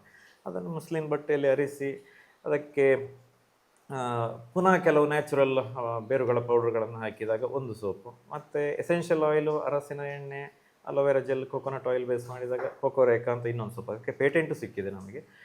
ಆಮೇಲೆ ಲೆಮನ್ ಗ್ರಾಸ್ ಎಸೆನ್ಷಿಯಲ್ ಆಯಿಲ್ ಅದರ ಬೇಸಿಸ್ ಮಾಡಿ natural aroma soap, skin friendly soap ಮಾಡುವಾಗ ಅದು ಲೆಮನ್ ಗ್ರಾಸ್ ಸೋಪ್ ಅಂತ ಮುಂದೆ ಅದು ಲಾಂಚ್ ಆಯಿತು. ಈಗ ಎಕ್ಸ್ಟ್ರಾಕ್ಟ್ ಬೇರೆ ಬೇರೆ urinary system booster, immunity booster, ಆಮೇಲೆ ಡಯಾ ಕೇರ್, ವಿಮೆನ್ ವೆಲ್ನೆಸ್ಸು, ಇದೆಲ್ಲ ಎಕ್ಸ್ಟ್ರಾಕ್ಟ್ ಅಂದರೆ ಕನ್ವೀನಿಯೆಂಟ್ ಅನ್ನಿಸ್ತದೆ ನೋಡಿ, ಜನರಿಗೆ ಯೂಸ್ ಮಾಡಲಿಕ್ಕೂ ಸುಲಭ. ಈಗ ಸಿಟಿಯಲ್ಲೆಲ್ಲ ಇರುವವರಿಗೆ ಮೇಲ್ ಫಿಮೇಲ್ ಎಲ್ಲರೂ ದುಡಿತಾನೇ ಇರಬೇಕಾದ ಚಾಲೆಂಜ್ ಇದೆ, ಅವರಿಗೆ ಹೆಚ್ಚು ಸಮಯ ಸಿಗೋದಿಲ್ಲ. ಆದರೆ ಈ ನ್ಯಾಚುರಲ್ ಹಿಂದಿನ ತಲೆಮಾರಿನ ನ್ಯಾಚುರಲ್ ಹರ್ಬಲ್ ಉತ್ಪನ್ನಗಳು ಅದು ದೇಹಕ್ಕೂ ಒಳ್ಳೆಯದು, ಸೈಡ್ ಎಫೆಕ್ಟು ಇಲ್ಲ, ಮತ್ತು ಮುಂದಕ್ಕೆ ಒಮ್ಮೆ ಅದು ಕ್ಯೂರ್ ಆದರೆ ಅದು ವೆಲ್ನೆಸ್ ಪಾತಲ್ಲೇ ನಮ್ಮನ್ನು ಕೊಂಡೋಗ್ತದೆ ನೋಡಿ, ಸುಲಭ. ಅದನ್ನು ಅಂಥ ಹರ್ಬಲ್ ಎಕ್ಸ್ಟ್ರಾಕ್ಟ್ಗಳನ್ನು ನಾವು ಮಾಡಿ ಹೈಜಿನಿಕ್ಕಾಗಿ ಅವರಿಗೆ ಕೊಟ್ಟರೆ ಅವರಿಗೆ ಸುಲಭದಲ್ಲಿ ಅದನ್ನು ಯೂಸ್ ಮಾಡಲಿಕ್ಕೆ ಸುಲಭ ಆಗ್ತದೆ. ಶೆಲ್ಫ್ ಲೈಫ್ 1.5 ವರ್ಷ ಎಲ್ಲ ಇರ್ತದೆ. ಹಾಗೆ ಜೀರ್ಣಕ್ಕೆ ಸಪೋರ್ಟ್ ಮಾಡುವ ಹಾಗೆ, ಇಮ್ಯುನಿಟಿ ಮಳೆಗಾಲದಲ್ಲೆಲ್ಲ ಇಮ್ಯುನಿಟಿಯನ್ನು ಉಳಿಸಿಕೊಳ್ಳುವ ಹಾಗೆ, ಮತ್ತು ಕಿಡ್ನಿ ಸ್ಟೋನ್ ಇದ್ದರೆ ಅದನ್ನೆಲ್ಲ ಕ್ಲೀನ್ ಮಾಡುವಂಥದ್ದು. ಆಮೇಲೆ ಡಯಾಬಿಟಿಸ್ ಸ್ವಲ್ಪ ಬರದೇ ಇರುವ ಹಾಗೆ ಡಯಾ ಕೇರ್ ಉತ್ಪನ್ನಗಳು, ವಿಮೆನ್ ವೆಲ್ನೆಸ್, ಅವರ ಮುಟ್ಟಿನ ಸಮಯದಲ್ಲಿ ಅವರಿಗೆ ಪೇಯ್ನು, ಅನ್ಈಸಿನೆಸ್ ಇದನ್ನೆಲ್ಲ ಬ್ಯಾಲೆನ್ಸ್ ಮಾಡುವಂಥದ್ದು. ಅದಲ್ಲದೆ ಈಗ ಬನಾನಾ ಸುಕೇಳಿ ಅಂತ ಮಾಡ್ತಾ ಇದ್ದೇವೆ. ಬಾಳೆಕಾಯಿಯನ್ನು ನಮ್ಮ ಸುತ್ತಮುತ್ತಲೂ ಇರುವ ಒಳ್ಳೆ ಕ್ವಾಲಿಟಿಯ ಬಾಳೆಕಾಯಿಯನ್ನು ಪರ್ಚೇಸ್ ಮಾಡಿ ಒಳ್ಳೆ ಹಣ್ಣು ಮಾಡಿ ನ್ಯಾಚುರಲ್ ಆಗಿ ಅದನ್ನು ಒಣಗಿಸಿ ಡ್ರೈಯರ್ ಫೆಸಿಲಿಟಿ ಎಲ್ಲ ಇದೆ, ಅದನ್ನೇ ಪ್ಯಾಕ್ ಮಾಡಿ ಯಾವುದೇ ಕೆಮಿಕಲ್ ಪ್ರಿಸರ್ವೇಟಿವ್ ಇಲ್ಲದೆ ಕೊಡುವಂಥದ್ದು. ಹಾಗೇ ಈಗ ಹಲಸಿನ ಬೀಜ, ಹಲಸಿನ ಸೊಳ್ಳೆ, ಬಾಳೆಕಾಯಿ ಹುಡಿ ಇದನ್ನೆಲ್ಲ ಉಪಯೋಗಿಸಿ ಗೋಧಿ ಹುಡಿಯೊಟ್ಟಿಗೆ ಮಿಕ್ಸ್ ಮಾಡಿ ನ್ಯೂಟ್ರಿ ಅಟ್ಟ ಅಂತ ಚಪಾತಿ, ಅದು ಡಯಾಬಿಟಿಸ್ಗೂ ಒಳ್ಳೆಯದು, ಅದಕ್ಕೆ ಹರ್ಬ್ಸ್ಗಳನ್ನು ಸೇರಿಸಿ ಇನ್ನೂ ವ್ಯಾಲ್ಯೂ ಅಡಿಷನ್ ಮಾಡ್ತಾ ಇದ್ದೇವೆ. ಇದು ಈಗಾಗಲೇ ಮಾರುಕಟ್ಟೆಗೆ ಬಂದಿರೋ ಟ್ರಯಲ್ ಆಗಿ ನಾವು ಸ್ಯಾಂಪಲ್ ಡಿಸ್ಟ್ರಿಬ್ಯೂಷನ್ಗೆ ಶುರು ಮಾಡಿದ್ದೇವೆ, ನಿಮಗೂ ಕೊಡ್ತೇವೆ. ಹಾಗೆ ಆಲ್ಮೋಸ್ಟ್ ಹೆಚ್ಚಿನ ಎಲ್ಲ ಪ್ರಾಡಕ್ಟ್ಸ್ ಬಂದಾಗ, ಹೊಸ ಪ್ರಾಡಕ್ಟ್ಸ್ ಬಂದಾಗ ಅವರು ಕೊಡೋ ಒಂದು ವಾಡಿಕೆ. ಯಾಕಂದರೆ ನಾವು ಆತ್ಮೀಯತೆ ತುಂಬ ವರ್ಷದಿಂದ ನಾವು ಒಡನಾಟ ಇದೆ, ಯಾವುದಾದ್ರೂ ಕಾರ್ಯಕ್ರಮದಲ್ಲಿ ಹೋದರೂ ಕೂಡ ಸಿಗ್ತಾ ಇರ್ತೇವೆ. ಹಾಗೆ ಈ ಸಲ ಅವರನ್ನು ಸಿಕ್ಕಾಗ ಹೊಸತು ಏನಿರುತ್ತೆ ಅನ್ನೋ ಒಂದು ನಿರೀಕ್ಷೆ ನಮಗೆ ಇದ್ದೇ ಇರುತ್ತೆ. ಯಾಕಂದರೆ ಅವರು ಸುಮ್ಮನೆ ಕೂತ್ಕೊಳ್ಳೋ ವ್ಯಕ್ತಿ ಅಲ್ಲ. ಸಾಧಾರಣ ಈ ಒಂದು 10-20 ವರ್ಷದಲ್ಲಿ ನೀವು ಮಾಡ್ತಾ ಇರುವಂಥ ಈ ಕೆಲಸಗಳು ಅಂದರೆ ಹೊಸತನದ ಒಂದು ಅನ್ವೇಷಣೆ ಅದು ನಿರಂತರವಾಗಿ ನಡೀತಾ ಇದೆ. ನೀವು ಕೇಳ್ತಾ ಇರ್ಬೇಕಾದ್ರೆ ನಿಮಗೂ ಕೂಡ ಅದು ಗಮನಕ್ಕೆ ಬಂದಿರ್ಬೋದು. ಅಲ್ಲ ಈ ಯಾವ್ದಾದ್ರು ಮುಂಬರುವ ಯೋಜನೆಗಳಿದ್ರೆ ಅದನ್ನ ಹೇಳಿ, ಅದು ಈಗ ಅದಲ್ದೇನೆ ಬೇರೆ. ಅಂದರೆ ನಮಗೆ ಹೀಗೆ ಈಗ ಪ್ರದೀಪಣ್ಣ, ನೀವು ಕೆಲವು ಚಾಲೆಂಜ್ ಹಾಕ್ತೀರಿ ಅಥವಾ ಇದಕ್ಕೆ ಏನು ಮಾಡ್ಬೋದು, ಹಾಗೆ ಕೆಲವು ಇಂಥದಕ್ಕೇನೋ ಬೇಕಿತ್ತಲ್ಲ ಹಾಗೆ ಕೇಳಿದಾಗ ಅಥವಾ ಸಮಸ್ಯೆ ಸಿಕ್ಕಿದಾಗ ನಮಗೆ ಇದಕ್ಕೇನು ಮಾಡ್ಬೋದು ಅಂತ ಹಾಗೆ ಪ್ರಾಡಕ್ಟ್ ಅದು ಒಂದು ಐಡಿಯೇಷನ್ ಆಗೋದು ಹಾಗೆ. ಈಗ ಉದಾಹರಣೆಗೆ ಈಗ ಕೆಲವು ಸಮಯದಿಂದ ಡ್ರೈವ್ ಮಾಡುವಾಗ, ಈಗ ನನಗೆ ಏಜ್ 48, ಸಣ್ಣ ಏಜಲ್ಲಿದ್ದಾಗ ನನಗೆ ಒಳ್ಳೆ ಊಟ ಮಾಡಿ ಡ್ರೈವ್ ಮಾಡಿದರೆ ಮಧ್ಯರಾತ್ರಿ ಆಗಲಿ ಎಷ್ಟೇ ಹೊತ್ತಾಗಲಿ ಮಧ್ಯಾಹ್ನ ಊಟ ಮಾಡಿ 1-1.5 ಗಂಟೆ ಡ್ರೈವ್ ಮಾಡಿದರೆ ನಿದ್ದೆ ತೋಗ್ತಾ ಇರಲಿಲ್ಲ. ಆದರೆ ಈಗ ಹಾಗೆಲ್ಲ. ಈಗ ಇವತ್ತು ನಾನು ಒಂದು ಫಂಕ್ಷನ್ಗೆ ಹೋಗಿದ್ದೆ, ಮಧ್ಯಾಹ್ನ ಚೆನ್ನಾಗಿ ಊಟ ಮಾಡಿದ್ದೇನೆ, ಆ ಟೈಮಲ್ಲೇ ಡ್ರೈವ್ ಮಾಡಿದರೆ ಒಂದು ಗಂಟೆ ಎಲ್ಲ ಡ್ರೈವ್ ಮಾಡಿ ಒಳ್ಳೆ ರೋಡ್ ಸಿಕ್ಕಿದರೆ ನಿದ್ದೆ ತೋಗ್ತದೆ ನನಗೆ. ಹಾಗೆ ಡ್ರೈವ್ ಮಾಡುವಾಗ ನಿದ್ದೆ ತೋಗ್ತದೆ. ಮತ್ತು ನಾನು ಮಧ್ಯದಲ್ಲಿ ವೆಹಿಕಲ್ ನಿಲ್ಲಿಸಿ ಸ್ವಲ್ಪ ಮುಖಕ್ಕೆಲ್ಲ ನೀರು ಹಾಕಿ ಸ್ವಲ್ಪ ರೆಸ್ಟ್ ತಗೊಂಡು ಮತ್ತೆ ಹೊರಡೋದು, ಈ ಥರ ಕೇಳ್ತಾ ಇರ್ತಾರೆ ಈಗ ನಮ್ಮಂಥವ್ರು.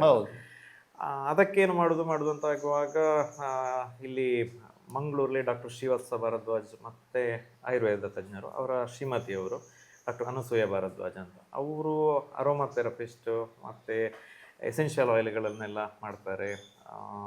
ಅವರಿಬ್ಬರಲ್ಲಿ ಡಿಸ್ಕಷನ್ ಮಾಡಿದಾಗ ಹೈಡ್ರೋ ಸ್ಪ್ರೇ ಅಂತ ಮಾಡ್ಬೋದು ನಮಗೆ, ಮಿಂಟ್ ಅಥವಾ ಈ ಥರ ಅಲರ್ಟ್ ಮಾಡುವಂಥ ಸ್ಕಿನ್ ಫ್ರೆಂಡ್ಲಿ ಎಸೆನ್ಷಿಯಲ್ ಆಯಿಲ್ಗಳನ್ನು ಒಳ್ಳೆಯ ಶುದ್ಧ ನೀರಿನಲ್ಲಿ ಮಿಕ್ಸ್ ಮಾಡಿ ಯಾವುದೇ ಪ್ರಿಸರ್ವೇಟಿವ್ ಇಲ್ಲದೆ ನಮ್ಮನ್ನು ಎಚ್ಚರ ಮಾಡುವಂತಹ ಕೆಲವೊಂದು ಎಸೆನ್ಷಿಯಲ್ ಆಯಿಲ್ಗಳನ್ನು ಬ್ಲೆಂಡ್ ಮಾಡಿ ನಮಗೆ ಡ್ರೈವ್ ಅಲರ್ಟ್ ಅಂತ ಮಾಡ್ಬೋದು ಅಂತ ಆ ಥರ ಡಿಸ್ಕಷನ್ ಆಯಿತು. ಈಗ ನನ್ನ ವೈಫ್ ಕೂಡ ಅವಳಿಗೂ ಖುಷಿ ಆಯ್ತದ ಐಡಿಯಾ. ಹಾಗೆ ರೆಡಿ ಆಗಿದೆ, ಆಗ್ತಾ ಬಂತು, ಆಲ್ಮೋಸ್ಟ್ ಆಗ್ತಾ ಬಂತು. ಈ ಥರದ್ದು ಯಾವುದು ಬೇರೆ ಪ್ರಾಡಕ್ಟ್ಸ್ ಇಲ್ವಾ ಯಾರ್ದು? ಇಲ್ಲ ಅಂತ ಅನ್ನಿಸ್ತದೆ. ಹೀಗೆ ಸಮಸ್ಯೆ ಬಂದಾಗ ಎಂತ ಮಾಡುದು ಅಂತ ನೋಡುವಾಗ ಐಡಿಯಾ ಬಂದದ್ದು. ಮತ್ತೆ ನಮಗೆ ಗೊತ್ತಿದ್ದದಾಗಿಲ್ಲ ಡ್ರೈವ್ ಅಲರ್ಟ್ ಅಂತ ಈ ಥರದ್ದು ಬೇರೆ ಇಲ್ಲ. ಆಲ್ಮೋಸ್ಟ್ ಮಾರ್ಕೆಟ್ ರೆಡಿ ಆಗ್ತಾ ಬಂತದ್ದು. ಬಟ್ ಅದು ಎಷ್ಟು ಸೇಫ್ ಈ ಥರದ್ದೆಲ್ಲ? ನೀವು ಅದ್ರ ಬಗ್ಗೆ ರಿಸರ್ಚ್ ಮಾಡ್ತೀರಾ ಎಲ್ಲದ್ರ ಬಗ್ಗೆ, ಸೇಫ್ಟಿ ರಿಲೇಟೆಡ್ ಆಗಿ ಎಲ್ಲ? ಅಂದರೆ ಇದು ಆಯುರ್ವೇದ ಅಥವಾ ಎಸೆನ್ಷಿಯಲ್ ಆಯಿಲ್ ಥರ ಇದ್ದಾಗ ಆಯುರ್ವೇದ ತಜ್ಞರು ಅದನ್ನು ಹೇಗೆ ಟ್ರಯಲ್ ತೆಗಿಬೇಕು, ಎಷ್ಟು ಜನರ ಒಂದು ಟೀಮ್ ಮಾಡಿ ಅವರ ಫೀಡ್ಬ್ಯಾಕನ್ನು ರೈಟಿಂಗ್ ಎಲ್ಲ ತೆಗೊಳ್ಳೋದು, ಈ ಥರ ಎಲ್ಲ ಅದಕ್ಕೆ ಅವರದ್ದೇ ಆದ ಒಂದು SOPs ಇದೆ. ಅದರಲ್ಲಿ ಅವರು ಮಾಡಿ ಸರ್ಟಿಫೈ ಮಾಡಿ ಆ ಥರನೇ ಮುಂದೆ ಹೋಗುವಂಥದ್ದು. ಹಾಗೆ ಆ ಪ್ರೊಸೆಸ್ ಎಲ್ಲ ನಡೀತಾ ಇದೆ ಇವಾಗ.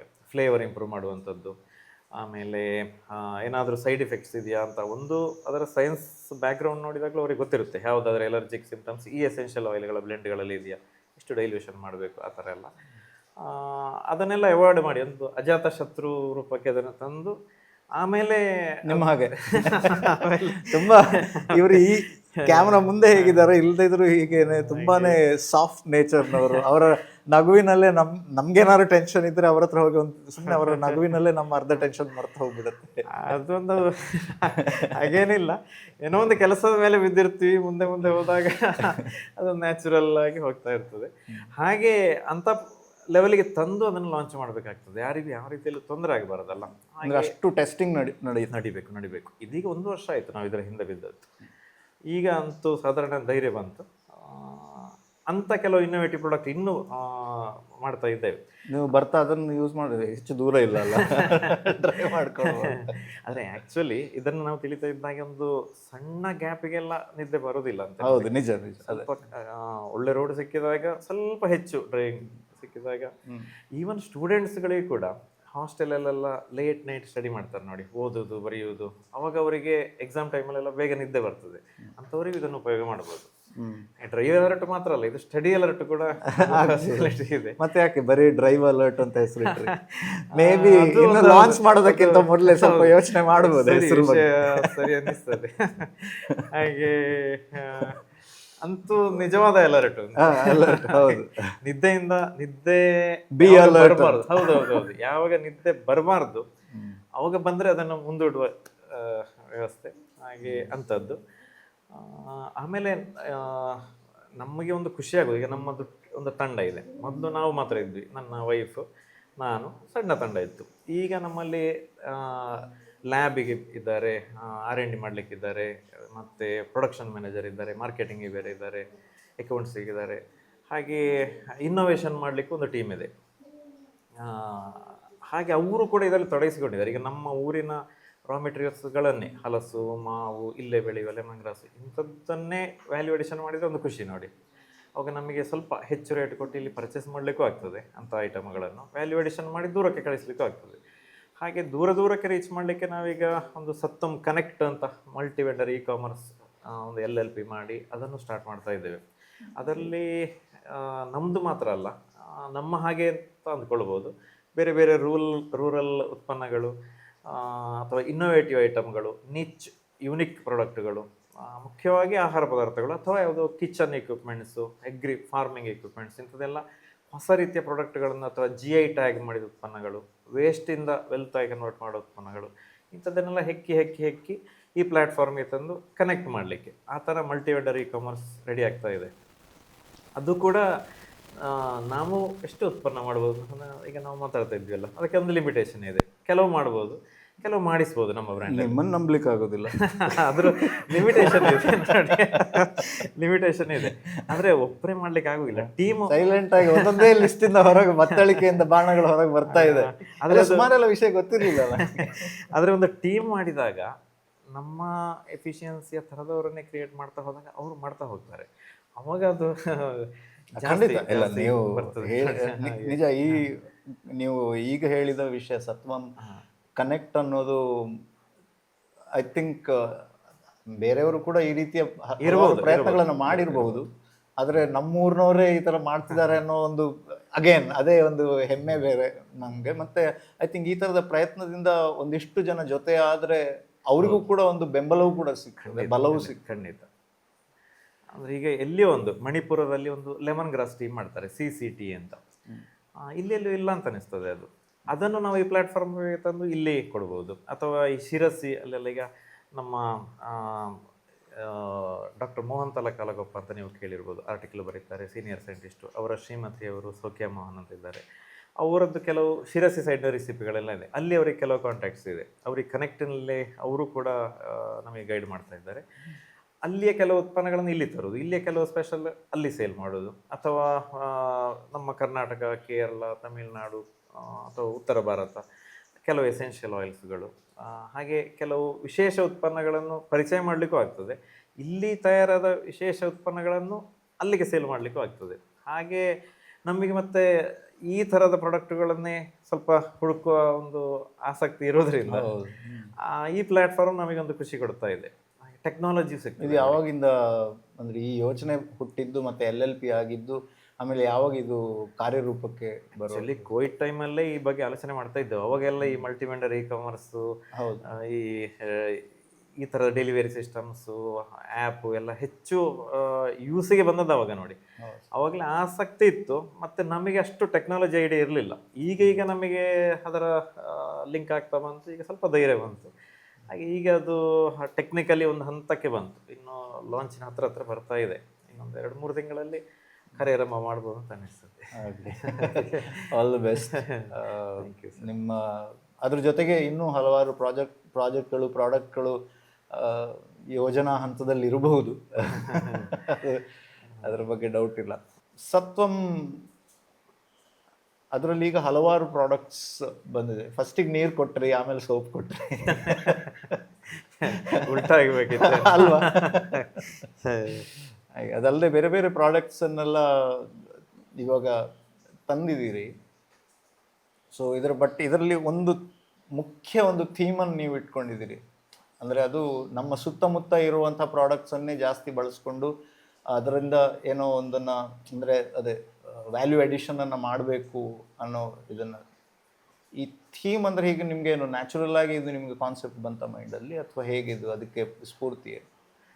ಈಗ ನೀಡ್ಸ್ ಅಂತ ಇರ್ತದೆ ನೋಡಿ ಒಂದು ಫ್ಯಾಮಿಲಿಗೆ, ಒಂದು ಗೋಲ್ಸು, ಸೇಫ್ಟಿ, ಅಸೆಟ್ ಕ್ಲಾಸು. ಈಗ ನಮಗೆ ಕೃಷಿ, ನೀವು ನೀರಿಗೆ ಇಳಿದದ್ದು ಹೇಗೆ, ಯಾವಾಗ, ಯಾಕೆ? ನಾವು ಈಗ ನಮ್ಮ ಏರಿಯಾದಲ್ಲಿ ಈ ಗ್ರಾಮ ಮತ್ತು ಇದರ ಪಕ್ಕದ ಗ್ರಾಮದಲ್ಲಿ ನೀರಿನ ಸೋರ್ಸ್ ಮೇಲೆ ಇದೆ, ಚೆನ್ನಾಗಿದೆ. ಲ್ಯಾಬ್ ಟೆಸ್ಟಲ್ಲಿ ಕೂಡ ಚೆನ್ನಾಗಿದೆ. ಬೇಕಾದಷ್ಟು. ನೀವು ಈ ಊರಿನವ್ರು ಅಲ್ಲ, ಮೊದಲು ಬೇರೆ ಊರಲ್ಲಿ? ಹೌದು, ನಾವು ಪಾಣಾಜಿಯಿಂದ ಇಲ್ಲಿ ಬಂದವರು. ನಮ್ಮ ಅಲ್ಲಿ ಗ್ರಾಮದಲ್ಲಿ ತುಂಬಾ ಆಳದಲ್ಲಿ ನೀರಿತ್ತು. ಇಷ್ಟು ಸುಲಭದಲ್ಲಿ ನೀರು ಸಿಗ್ತಾ ಇರಲಿಲ್ಲ ಪಾಣಾಜಿಯಲ್ಲಿ. ಅಲ್ಲಿದ್ರೆ ಸತ್ವಂ ಆಗ್ತಾ ಇರಲಿಲ್ಲ. ಇಲ್ಲಿ ನೀರಿನ ವ್ಯವಸ್ಥೆ ಸುಲಭ ಇದೆ. ಇಲ್ಲಿ ನಮ್ಮ ಕೆದಿಲ ಇರ್ಬೋದು, ಪಕ್ಕದ ಇಡುಕಿದಿರ್ಬೋದು, ಸುಲಭ ಇದೆ. ಇಲ್ಲಿ ನಮಗೆ ಓಪನ್ ವೆಲ್ ಸೋರ್ಸು ಇದೆ, ನೀರು ಇಂಗಿಸ್ಲಿಕ್ಕೆ ವ್ಯವಸ್ಥೆ ಮಾಡಿಕೊಂಡಿದ್ದೇವೆ. ಬೋರ್ವೆಲ್ಲಲ್ಲಿ ನೀರು ಮೇಲೆ ಇದೆ, ಅದು TDS PH ಲೆವೆಲ್ ಎಲ್ಲ ಅನುಕೂಲಕರವಾಗಿದೆ. ಅದು ಒಂದು ಕಾರಣ ಆಗಿರ್ಬೋದು. ಆಮೇಲೆ ನಮಗೆ ಒಟ್ಟಾರೆ ಕೃಷಿಗೆ ನಮ್ದೆಲ್ಲ ಈ ಕೆದಿಲ ನಿಮಗೆ ಗೊತ್ತಲ್ಲ, ಇದು ಲೆವೆಲ್ ಲ್ಯಾಂಡ್ ಅಲ್ಲ, ಏರು ತಗ್ಗಿದೆ, ದೊಡ್ಡ ಬೆಟ್ಟಗಳೇ. ಹೌದು. ಅವಾಗ ಇಲ್ಲಿಯ ಕೃಷಿಯ ವ್ಯವಸ್ಥೆಗೆ ಕೂಡ ನಮಗೆ ಮ್ಯಾನೇಜ್ ಮಾಡಬೇಕಿದ್ರೆ ಒಂದು ಓವರ್ ಹೆಡ್ ಟ್ಯಾಂಕ್ ಮಾಡಬೇಕು, ನೀರಿನ ವ್ಯವಸ್ಥೆ ಇನ್ನಷ್ಟು ನಾವು ಹೊರಗಿನಿಂದ ಬಂದಾಗ ಎಲ್ಲ ವ್ಯವಸ್ಥೆ ನಮಗೆ ಬೇಕಾದಾಗೆ ಕನ್ವರ್ಟ್ ಮಾಡಬೇಕಲ್ಲ. ಹೌದು. ಅವಾಗ ನಮಗೆ ನೀರಿನ ವ್ಯವಸ್ಥೆನ ಸ್ವಲ್ಪ ದೊಡ್ಡದಾಗಿ ಸೆಂಟ್ರಲೈಸ್ ಮಾಡಬೇಕು ಅಂತೆಲ್ಲ ಪ್ಲಾನ್ ಆಯಿತು. ಅಂಥದ್ದು ಮಾಡುವ ಅವಕಾಶ ಇದ್ದಾಗ ಈ ಹರ್ಬಲ್ ವಾಟರ್ನ ಕಾನ್ಸೆಪ್ಟು ಅದಕ್ಕೆ ಟ್ಯಾಲಿ ಬಂದದ್ರಿಂದ ನೀರನ್ನು ಮೊಬಿಲೈಸ್ ಮಾಡಿ ಇಟ್ಕೊಳ್ಳೋದು, ಅದರಿಂದ ಉತ್ಪನ್ನ ಮಾಡೋದು, ವೇಸ್ಟ್ ವಾಟರನ್ನು ಎತ್ತರದಿಂದ ಟ್ಯಾಂಕೆ ಮಾಡಿ ಉಳಿದ ನೀರನ್ನು ಕೃಷಿಗಳಿಗೆ ಉಪಯೋಗಿಸುವಂಥದ್ದು, ಈ ಎಲ್ಲ ಕಾನ್ಸೆಪ್ಟಿಗೆ ಅದೆಲ್ಲ. ಈಗ ನಮ್ಮ ಫ್ಯಾಕ್ಟ್ರಿ ಎತ್ತರದಲ್ಲಿದೆ. ಈ ನೀರಲ್ಲಿ ನಾವು ಪ್ಯೂರಿಫಿಕೇಶನ್ ಮಾಡುವಾಗ ಒಂದು 40% ಹೆಚ್ಚು ಅದು ವೇಸ್ಟ್ ಆಗಿ ಹೋಗ್ತದೆ. ಪ್ರೊಸೆಸ್ ಮಾಡುವಾಗ ಹರ್ಬ್ಗಳನ್ನು ವಾಶ್ ಮಾಡುವಾಗ ಈಗ 1,000 ಲೀಟ್ರ್ ನಾವು ತೆಗೆದ್ರೆ ಅದರಲ್ಲಿ ನಮಗೆ ಉತ್ಪನ್ನವಾಗಿ ಹೊರಗೆ ಬರೋದೊಂದು 600 ಲೀಟ್ರ್ ಮಾತ್ರ ಲಾಸ್ಟಿಗೆ ಬಾಟ್ಲಲ್ಲಿ. ಹೌದು. ಆ ಉಳಿದ 400 ಲೀಟ್ರನ್ನು ನಾವು ಅದನ್ನು ಒಟ್ಟು ಹರಿಲಿಕ್ಕೆ ಬಿಡೋದಿಲ್ಲ, ಅದಕ್ಕೆ ಒಂದು ಟ್ಯಾಂಕಿ ಮಾಡಿ ಅದನ್ನು ಪುನಃ ಕೃಷಿಗೆ ಉಪಯೋಗ ಮಾಡ್ತೇವೆ. ಅದೇನು ಪ್ರಾಬ್ಲಮ್ ಇಲ್ಲ. ಇಲ್ಲ, ಯಾಕಂದರೆ ನಾವು ಅದಕ್ಕೆ ಕೆಮಿಕಲ್ಸ್ ಎಲ್ಲ ಹಾಗೇನು ಹಾಕೋದಿಲ್ಲ. ಈ ಮಿಷಿನರಿ ಫ್ಲಶಿಂಗಿಗೆ ಹರ್ಬಲ್ ವಾಟರ್ ಮಾಡಿದಾಗ ಅದನ್ನು ಅರೋಮ ತೆಗಿಲಿಕ್ಕೆ ಹೈಜೀನಿಗೋಸ್ಕರ ಬೇಸಿಕ್ ಕೆಮಿಕಲ್ ಹಾಕೋದು ಬಿಟ್ಟರೆ ಬೇರೆ ಎಲ್ಲಿಯೂ ನಾವು ಕೆಮಿಕಲ್ ಉಪಯೋಗ ಮಾಡೋದಿಲ್ಲ. ಹಾಗೆ ಅದು ನಮಗೆ ಅದೇನದು ಕಾನ್ಷಿಯಸ್ ಡಿಸಿಷನ್ ಅದು ಹೇಗದು ಯಾವ ಥರ ಇದೆಲ್ಲ ಈಗ ಪ್ರಾಸೆಸ್ ನೀವು ಹೇಳಿದ್ರಲ್ಲ, ಅದ್ರ ಬಗ್ಗೆ ಹೇಳಿ. ಇದು ಅಂದರೆ ಒಂದು ವ್ಯವಸ್ಥೆಗೆ ಅಂತ ಹೊರಟಾಗ ಅದಕ್ಕೆ ಕೆಲವು ಸಿಸ್ಟಮ್ಸ್ ಇರ್ತದೆ ನೋಡಿ. ಅದು ಹೆಚ್ಚು ವೇಸ್ಟ್ ಮಾಡಬಾರ್ದು, ಪರಿಸರಕ್ಕೆ ಪೂರಕವಾಗಿರಬೇಕು, ನೀರನ್ನು ಪ್ರಿಸರ್ವ್ ಮಾಡಬೇಕು, ಅದರಲ್ಲೇ ವೇಸ್ಟ್ ಆಗೋದು ಇನ್ನೊಂದಕ್ಕೆ ಉಪಯೋಗ ಆಗ್ತಿದ್ರೆ ಅದನ್ನು ಇನ್ನೊಂದು ಪ್ರಾಡಕ್ಟ್ ಮಾಡಬೇಕು. ಹಾಗೆ ಅದಕ್ಕೆ ಇಳಿದ ಹಾಗೆ ದಾರಿ ಕಾಣೋದು. ಮೊದಲೇ ಹೀಗೇ ಅಂತ ಎಣಿಸಿ ಹಾಗೆ ಮಾಡಿದ್ದಲ್ಲ. ಆ್ಯಕ್ಚುಲಿ ಮುಂದೆ ಹೋಗ್ತಾ ಇದ್ದಾಗೆ ಪರಿಸ್ಥಿತಿಯನ್ನು ಹೊಂದಿಕೊಂಡು ಪ್ಲ್ಯಾನ್ ಮಾಡ್ತಾ ಹೋದ್ದು. ಅದು ಮೊದಲೇ ಒಂದು ವಿಜುವಲೈಸೇಷನ್ ಮಾಡಿ ಇಷ್ಟು ದೊಡ್ಡ ಫ್ಯಾಕ್ಟ್ರಿ ಬೇಕು, ಇಷ್ಟು ಪ್ರಾಡಕ್ಟ್ಗಳು ಬೇಕು, ಅದನ್ನು ವೇಸ್ಟ್ ವಾಟರನ್ನು ಹೀಗೆ ಯೂಸ್ ಮಾಡಬೇಕು, ಆ ಥರ ಅಲ್ಲ. ಎಕ್ಸ್ಪಾನ್ಷನ್ ಮಾಡ್ತಾ ಹೋದಾಗೆ ಅದು ನೀಟಾಗಿರಬೇಕು, ಪ್ರೊಫೆಷನಲ್ ಆಗಿರಬೇಕು ಅಂತ ಒಂದು ಅವೇರ್ನೆಸ್ ಇದ್ದದ್ರಿಂದ ಇದೆಲ್ಲ ಪೂರಕವಾಗಿ ಬಂತು. ಮತ್ತು ಹೀಗೆ ಮಾತಾಡಿದಾಗ, ಹೊರಗಡೆ ಹೋದಾಗ, ನೆಟ್ಟಲ್ಲಿ ನೋಡಿದಾಗ, ಸೀನಿಯರ್ ಸಜೆಷನ್ ತಗೊಂಡಾಗ, ಗೈಡ್ ಮಾಡ್ತಾರಲ್ಲ, ಅದರಲ್ಲಿ ಒಳ್ಳೆ ಪಾಯಿಂಟ್ಗಳನ್ನು ತಗೊಂಡು ಮಾಡ್ತಾ ಬರಬೇಕಾಗ್ತದೆ. ಹಾಗೆ ನೀರಿನ ವ್ಯವಸ್ಥೆ ಹಾಗೆ ಐಡಿಯಾ ಬಂತು. ಇಲ್ಲಿ ಧಾರಾಳ ನೀರಿತ್ತು ಚೆನ್ನಾಗಿರೋದು, ಹರ್ಬ್ಸು ಬೆಳೀತಾ ಇತ್ತು. ಇಲ್ಲಿ ಸಾಧಾರಣ ನಮಗೆ ಬೇಕಾದ ಬೇಸಿಕ್ ರಿಸೆಪ್ಷನ್ ಹೇಗಿತ್ತು ಅಂದರೆ ಯಾವ ಥರ ಜನ ಸ್ವೀಕರಿಸಿದ್ರು? ನಮಗೆ ಇಲ್ಲಿ ಪುತ್ತೂರಲ್ಲಿ ನಾವು ಅಷ್ಟು ರೆಸ್ಪಾನ್ಸ್ ಇರಲಿಕ್ಕಿಲ್ಲ. ನಾವು ಬೆಂಗಳೂರಿಗೆ ಸಪ್ಲೈ ಮಾಡಲಿಕ್ಕೆ ಅಂತ ಸ್ಟಾರ್ಟ್ ಮಾಡಿದ್ದು ನಿಜವಾಗಿ ಫಸ್ಟ್ 2013ರಲ್ಲಿ. ಆ ವರ್ಷ ನಾವು ಸುಮ್ಮನೆ ಇಲ್ಲಿ ಪ್ರೊಡಕ್ಷನ್ ಮಾಡುವಾಗ ಶುರುವಿಗೆ ಪೆಟ್ ಬಾಟ್ಲಿನ ಎಲ್ಲ ವ್ಯವಸ್ಥೆಗಳು ನಮ್ಮಲ್ಲಿ ಇರಲಿಲ್ಲ, ಸಣ್ಣ ಬಾಟ್ಲುಗಳದ್ದು. ಜಾರು ಸ್ಟಾರ್ಟ್ ಮಾಡಿದೆವು. ಜಾರು ಸ್ಟಾರ್ಟ್ ಮಾಡಿ ದೂರಕ್ಕೆ ಕಳಿಸ್ಲಿಕ್ಕೆ ಆಗೋದಿಲ್ಲ ನೋಡಿ, 20 ಲೀಟ್ರ್ ಜಾರನ್ನು. ಹಾಗೆ ಪುತ್ತೂರಲ್ಲಿ ನಮ್ಮದೇ ಸಣ್ಣ ವೆಹಿಕಲಲ್ಲಿ ಅಂಗಡಿಗಳಿಗೆ, ಮನೆಗಳಿಗೆ ಕೊಡಲಿಕ್ಕೆ ಸ್ಟಾರ್ಟ್ ಮಾಡಿದೆವು. ಹರ್ಬಲ್ ವಾಟರ್, ನಮ್ಮ ಶುರುವಿನ ಹರ್ಬಲ್ ವಾಟರ್ ಈಗಲೂ ಇದೆ ಅದು. ಆದರೆ ಪುತ್ತೂರಲ್ಲಿ ಅದು ಬೇಕಾಗಲಿಕ್ಕಿಲ್ಲ. ನಾವು ಸಣ್ಣ ಬಾಟ್ಲು, ಪೆಟ್ ಬಾಟ್ಲು ಮಾಡಿ ಬೆಂಗಳೂರು ಅಂತ ಮೆಟ್ರೋಗಳಿಗೆ ಕಳಿಸಬೇಕು ಅಂತ ಇನ್ನೊಂದು ರೆಡಿ ಮಾಡ್ತಾ ಇದ್ದೆವು. ಆದರೆ ಇಲ್ಲಿ ಲೋಕಲಿ 20 ಲೀಟ್ರ್ನ ಹರ್ಬಲ್ ವಾಟರ್ ಮಾಡಿದಾಗ ನಾವು ಎಣಿಸಿದ್ದಕ್ಕಿಂತ ಚೆನ್ನಾಗಿ ರೆಸ್ಪಾನ್ಸ್ ಬಂತು. ಸರ್ಪ್ರೈಸಿಂಗ್ಲಿ ಮನೆಗಳಲ್ಲಿ ಹರ್ಬಲ್ ವಾಟರ್ ಸಿಕ್ಕಿತ್ತು. ಅವರಿಗೆ ಟೇಸ್ಟ್ ಒಂದು ವಿಶೇಷವಾಗಿತ್ತು, ಮತ್ತು ಸೈಡ್ ಎಫೆಕ್ಟ್ ಏನು ತೊಂದರೆ ಇರಲಿಲ್ಲ. ಮಕ್ಕಳು ಕುಡಿತಾ ಇದ್ದರು, ಆರೋಗ್ಯಕ್ಕೆ ಒಳ್ಳೆಯದಾಗ್ತಾ ಬಂತು. ಹಾಗೆ ಇಲ್ಲಿ ನಾವು ಎಣಿಸಿದ್ದಕ್ಕಿಂತ ಹೆಚ್ಚು ಲೋಕಲ್ ನಮಗೆ ಸಪೋರ್ಟ್ ಸಿಕ್ಕಿತ್ತು. ಆಮೇಲೆ ಇಲ್ಲಿಗೊಂದು ಹಂತ ಅಂತ ಇರ್ತದಲ್ಲ, ನಮ್ಮ ಟೀಮು ಬೆಳೀತಾ ಇದ್ದಾಗೆ ನಾವು ಮತ್ತೆ ಸಣ್ಣ ಬಾಟ್ಲು ಮಾಡಲಿಕ್ಕೆ ಸ್ಟಾರ್ಟ್ ಮಾಡಿದೆವು. ಸ್ವಲ್ಪ ಹೊರಗಡೆ ವಿಸ್ತಾರ ಮಾಡಲಿಕ್ಕೆ ಶುರು ಮಾಡಿದೆವು. ಹಾಗೆ ಲೋಕಲಲ್ಲಿ ನಾವು ಎಣಿಸಿದ್ರಿಂದ ಹೆಚ್ಚು ನಮಗೆ ರೆಸ್ಪಾನ್ಸ್ ಸಿಕ್ಕಿತ್ತು. ಮತ್ತು ಮೂವಿಂಗ್ ಪಾಪ್ಯುಲೇಷನ್ ಇರುವಲ್ಲಿ ಬೆಂಗಳೂರು ಅಥವಾ ಯಾವುದೇ ಪುಣ್ಯಕ್ಷೇತ್ರಗಳು ಅಥವಾ ಪ್ರವಾಸಿ ತಾಣಗಳು ಅಥವಾ ಈಗಿನ ಸ್ವಲ್ಪ ಲೈಫ್ ಸ್ಟೈಲ್ ಕೇಂದ್ರಗಳು, ಯಾವುದಾದ್ರೂ ಏರ್ಪೋರ್ಟ್ ಇರ್ಬೋದು ಅಥವಾ ವೆಲ್ನೆಸ್ ಸೆಂಟರ್ಗಳಿರ್ಬೋದು, ಸ್ಟಾರ್ ಹೋಟೆಲ್ಗಳಿರ್ಬೋದು, ಹಾಗೆ ಸ್ವಲ್ಪ ಎಲೈಟ್ ಕ್ಯಾಟಗರಿಗಳಲ್ಲಿ ಸ್ವಲ್ಪ ನೀಟ್ ಪ್ಯಾಕೇಜಿಂಗ್ ಇರುವಂತಹ ಒಳ್ಳೆ ಬಾಟ್ಲುಗಳಿಗೆ ಒಳ್ಳೆ ರೆಸ್ಪಾನ್ಸ್ ಇದೆ. ಹಾಗೆ ಅದ್ರ ಮೇಲೆ ತುಂಬ ಗಮನ ಕೊಡ್ತೀರಿ? ಹೌದು, ಅಂದರೆ ಪ್ಯಾಕೇಜಿಂಗ್ ಕೂಡ ಇಂಪಾರ್ಟೆಂಟ್ ಆಗ್ತದೆ.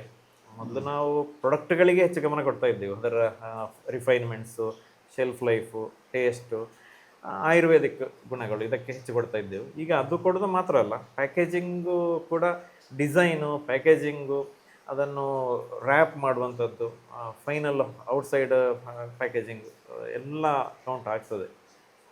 ಹಾಗೆ ಈಗ ಅದೇ ನೀವು ನಮ್ಮ ಊರಲ್ಲಿ ಒಳ್ಳೆ ರೆಸ್ಪಾನ್ಸ್ ಸಿಕ್ತು ಅಂತ ಹೇಳಿದ್ರಿ, ಹಾಗೆಯೇ ಬೆಂಗಳೂರು ಮತ್ತು ಕೆಲವು ಕ್ಷೇತ್ರಗಳಲ್ಲಿ ಹೇಳಿದ್ರಿ. ಬಟ್ ಈಗ ಹಾಗಿದ್ರೆ ಯಾವ ವ್ಯಾಪ್ತಿಯಲ್ಲಿದೆ, ಎಷ್ಟು ಎಷ್ಟು ದೊಡ್ಡದಾಗಿ ವ್ಯಾಪ್ತಿ? ಈಗ ನಾವು ಕೇರಳಕ್ಕೆ ಏಜೆನ್ಸಿ ಕೊಟ್ಟಿದ್ದೇವೆ, ಅಲ್ಲಿ ಹೋಗ್ತಾ ಇದೆ. ತಮಿಳ್ನಾಡಲ್ಲಿ ಕೆಲವು ಕಡೆ ರಿಸಾರ್ಟ್ಗಳಿಗೆಲ್ಲ ನೇರ ಸಪ್ಲೈ ಮಾಡ್ತೇವೆ.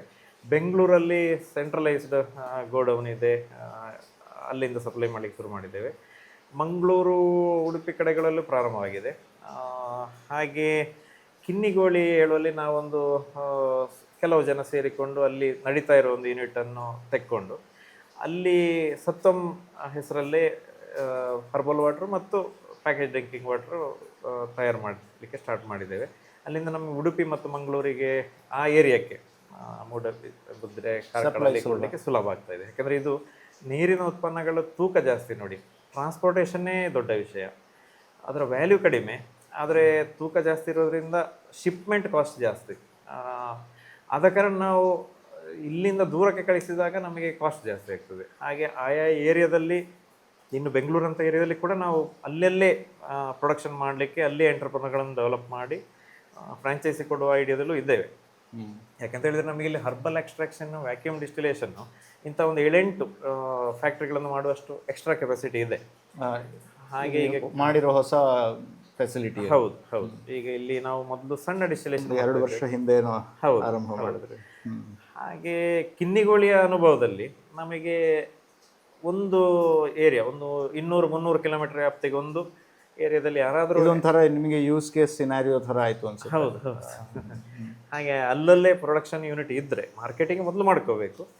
ಅದಾದಮೇಲೆ ಅಲ್ಲಿಯೇ ತಯಾರಿ ಕೇಂದ್ರಗಳನ್ನು ಮಾಡಿದರೆ ಅಲ್ಲಿ ಒಬ್ಬರಿಗೆ ಒಂದು ರೆಡಿಮೇಡ್ ಒಂದು ಸಕ್ಸಸ್ ಫಾರ್ಮುಲವೂ ಆಯಿತು. ನಮ್ಮ ಬ್ರ್ಯಾಂಡ್ SOPಗಳು, ಪ್ರೊಡಕ್ಷನ್ ಮಾಡೋದು ಹೇಗೆ, ಹೈಜೀನ್ ಮೇಂಟೈನ್ ಮಾಡೋದು ಹೇಗೆ, ಸರ್ಟಿಫಿಕೇಷನ್ಸ್ ಹೇಗೆ, ಅದರ ಆಸ್ಥೆಟಿಕ್ಸ್ ಎಲ್ಲ ಹೇಗಿರಬೇಕು, ಕಂಟಿನ್ಯೂಸ್ ಆಪರೇಷನ್ ಲೈನ್ ಹೇಗಿರಬೇಕು, ಎಲ್ಲ ನಾವೇ ಗೈಡ್ ಮಾಡೋದ್ರಿಂದ ಮತ್ತು ಫಸ್ಟಿಗೆ ಮಾರ್ಕೆಟಿಂಗ್ ಮಾಡಿ ಬ್ರೇಕ್ ಇನ್ನವರೆಗೆ ನಾವೇ ಸಪೋರ್ಟ್ ಮಾಡೋದು. ಒಂದೇ ಬ್ರ್ಯಾಂಡನ್ನು ಬೇರೆ ಎಲ್ಲ ಕಡೆ ಫ್ರಾಂಚೈಸಿ ಬೇಸಿಸ್ ಮಾಡಲಿಕ್ಕೆ ತಯಾರು ಮಾಡ್ತೀವಿ. ಇದು ಈ ಮಾಡೆಲಲ್ಲಿ ಬೇರೆ ಕಂಪ್ನಿಗಳು ಕೂಡ ನಡೀತಿದೆ. ಹೆಚ್ಚಿನ ಕಂಪನಿಗಳು ಹಾಗೆ ನಡೆಯುದು. ಈಗ ಬಿಸ್ಲೇರ್ ಇರ್ಬೋದು, ಕಿನ್ಲೆ ಅಕ್ವಾಫಿನ್ ಇರ್ಬೋದು, ಅವರಿಗೆ ಎಲ್ಲೆಲ್ಲಿ ಒಂದು ಕೇಂದ್ರಗಳಲ್ಲಿ ಸರಿಯಾದ ವ್ಯವಸ್ಥೆ, ನೀರಿನ ವ್ಯವಸ್ಥೆ ತಯಾರು ಮಾಡಲಿಕ್ಕೆ ಸಾಧ್ಯ ಇದೆ, ಅಲ್ಲಿ ಅವರು ಎಂಟರ್ಪ್ರನರ್ಗಳನ್ನು ಹುಡುಕಿಕೊಂಡು ಅವರಿಗೆ ಟ್ರೈನ್ ಅಪ್ ಮಾಡಿ ಅಲ್ಲೇ ಉತ್ಪನ್ನ ಈ SOPs ಅನ್ನು ಅವರಿಂದ ಮಾಡ್ತಾರೆ. ಬೆಂಗಳೂರಿಗೆ ಅಥವಾ ಬೇರೆ ಜಾಗಕ್ಕೆ, ತಮಿಳುನಾಡು, ಕೇರಳಕ್ಕೆಲ್ಲ ಈಗ ಹೋಗಿದೆ. ಆದರೆ ಅದಕ್ಕಿಂತ ಮೊದಲೇ ಸೋಪು ಅದಕ್ಕಿಂತ ಜಾಸ್ತಿ ವಿಸ್ತಾರಕ್ಕೆ ಹೋಗಿದೆಯಾ, ಹೇಗೆ, ಎಲ್ಲೆಲ್ಲ ಹೋಗಿದೆ? ಟ್ರಾನ್ಸ್ಪೋರ್ಟೇಷನ್ ಸುಲಭ, ಅದು ಆನ್ಲೈನ್ ಹೋಗ್ತದೆ. ನಮ್ಮ ಹಾರ್ದಿಕ್ ಎಲ್ಲೆಲ್ಲ ಅವೈಲೇಬಲ್ ಇದೆ? ಆನ್ಲೈನ್ ಇದೆ ನಮ್ಮದು. hardikharbals.com ಅಲ್ಲಿ ನಾರ್ತ್ ಇಂಡಿಯಾಕ್ಕೂ ಹೋಗ್ತದೆ. ಈಗ ಅಹಮದಾಬಾದು, ಮುಂಬೈ, ಡೆಲ್ಲಿ, ಗುಜರಾತ್, ಬೇರೆ ಬೇರೆ ಕಡೆಗೆ ಹೋಗ್ತಾ ಇದೆ. ನಮಗೆ ನೆಟ್ಟಲ್ಲಿ ಗೊತ್ತಾಗ್ತಾ ಇದೆ. ಕರ್ನಾಟಕದಲ್ಲೂ ಹೋಗ್ತಾ ಇದೆ. ಗ್ರಾಮ ರಾಜ್ಯಗಳಲ್ಲಿದೆ, ಸಾವಯವ ಶಾಪ್ಗಳಲ್ಲಿ, ಮಂಗಳೂರು ಸ್ಟೋರ್ಗಳಲ್ಲಿದೆ, ಮೆಡಿಕಲ್ ಶಾಪ್ಗಳಲ್ಲಿದೆ, ಹಾಗೆ ಆನ್ಲೈನಲ್ಲೂ ಇದೆ. ಯಾಕೆ ತಗೊಳ್ತಾರೆ ನಿಮ್ಮ ಸೋಪನ್ನು?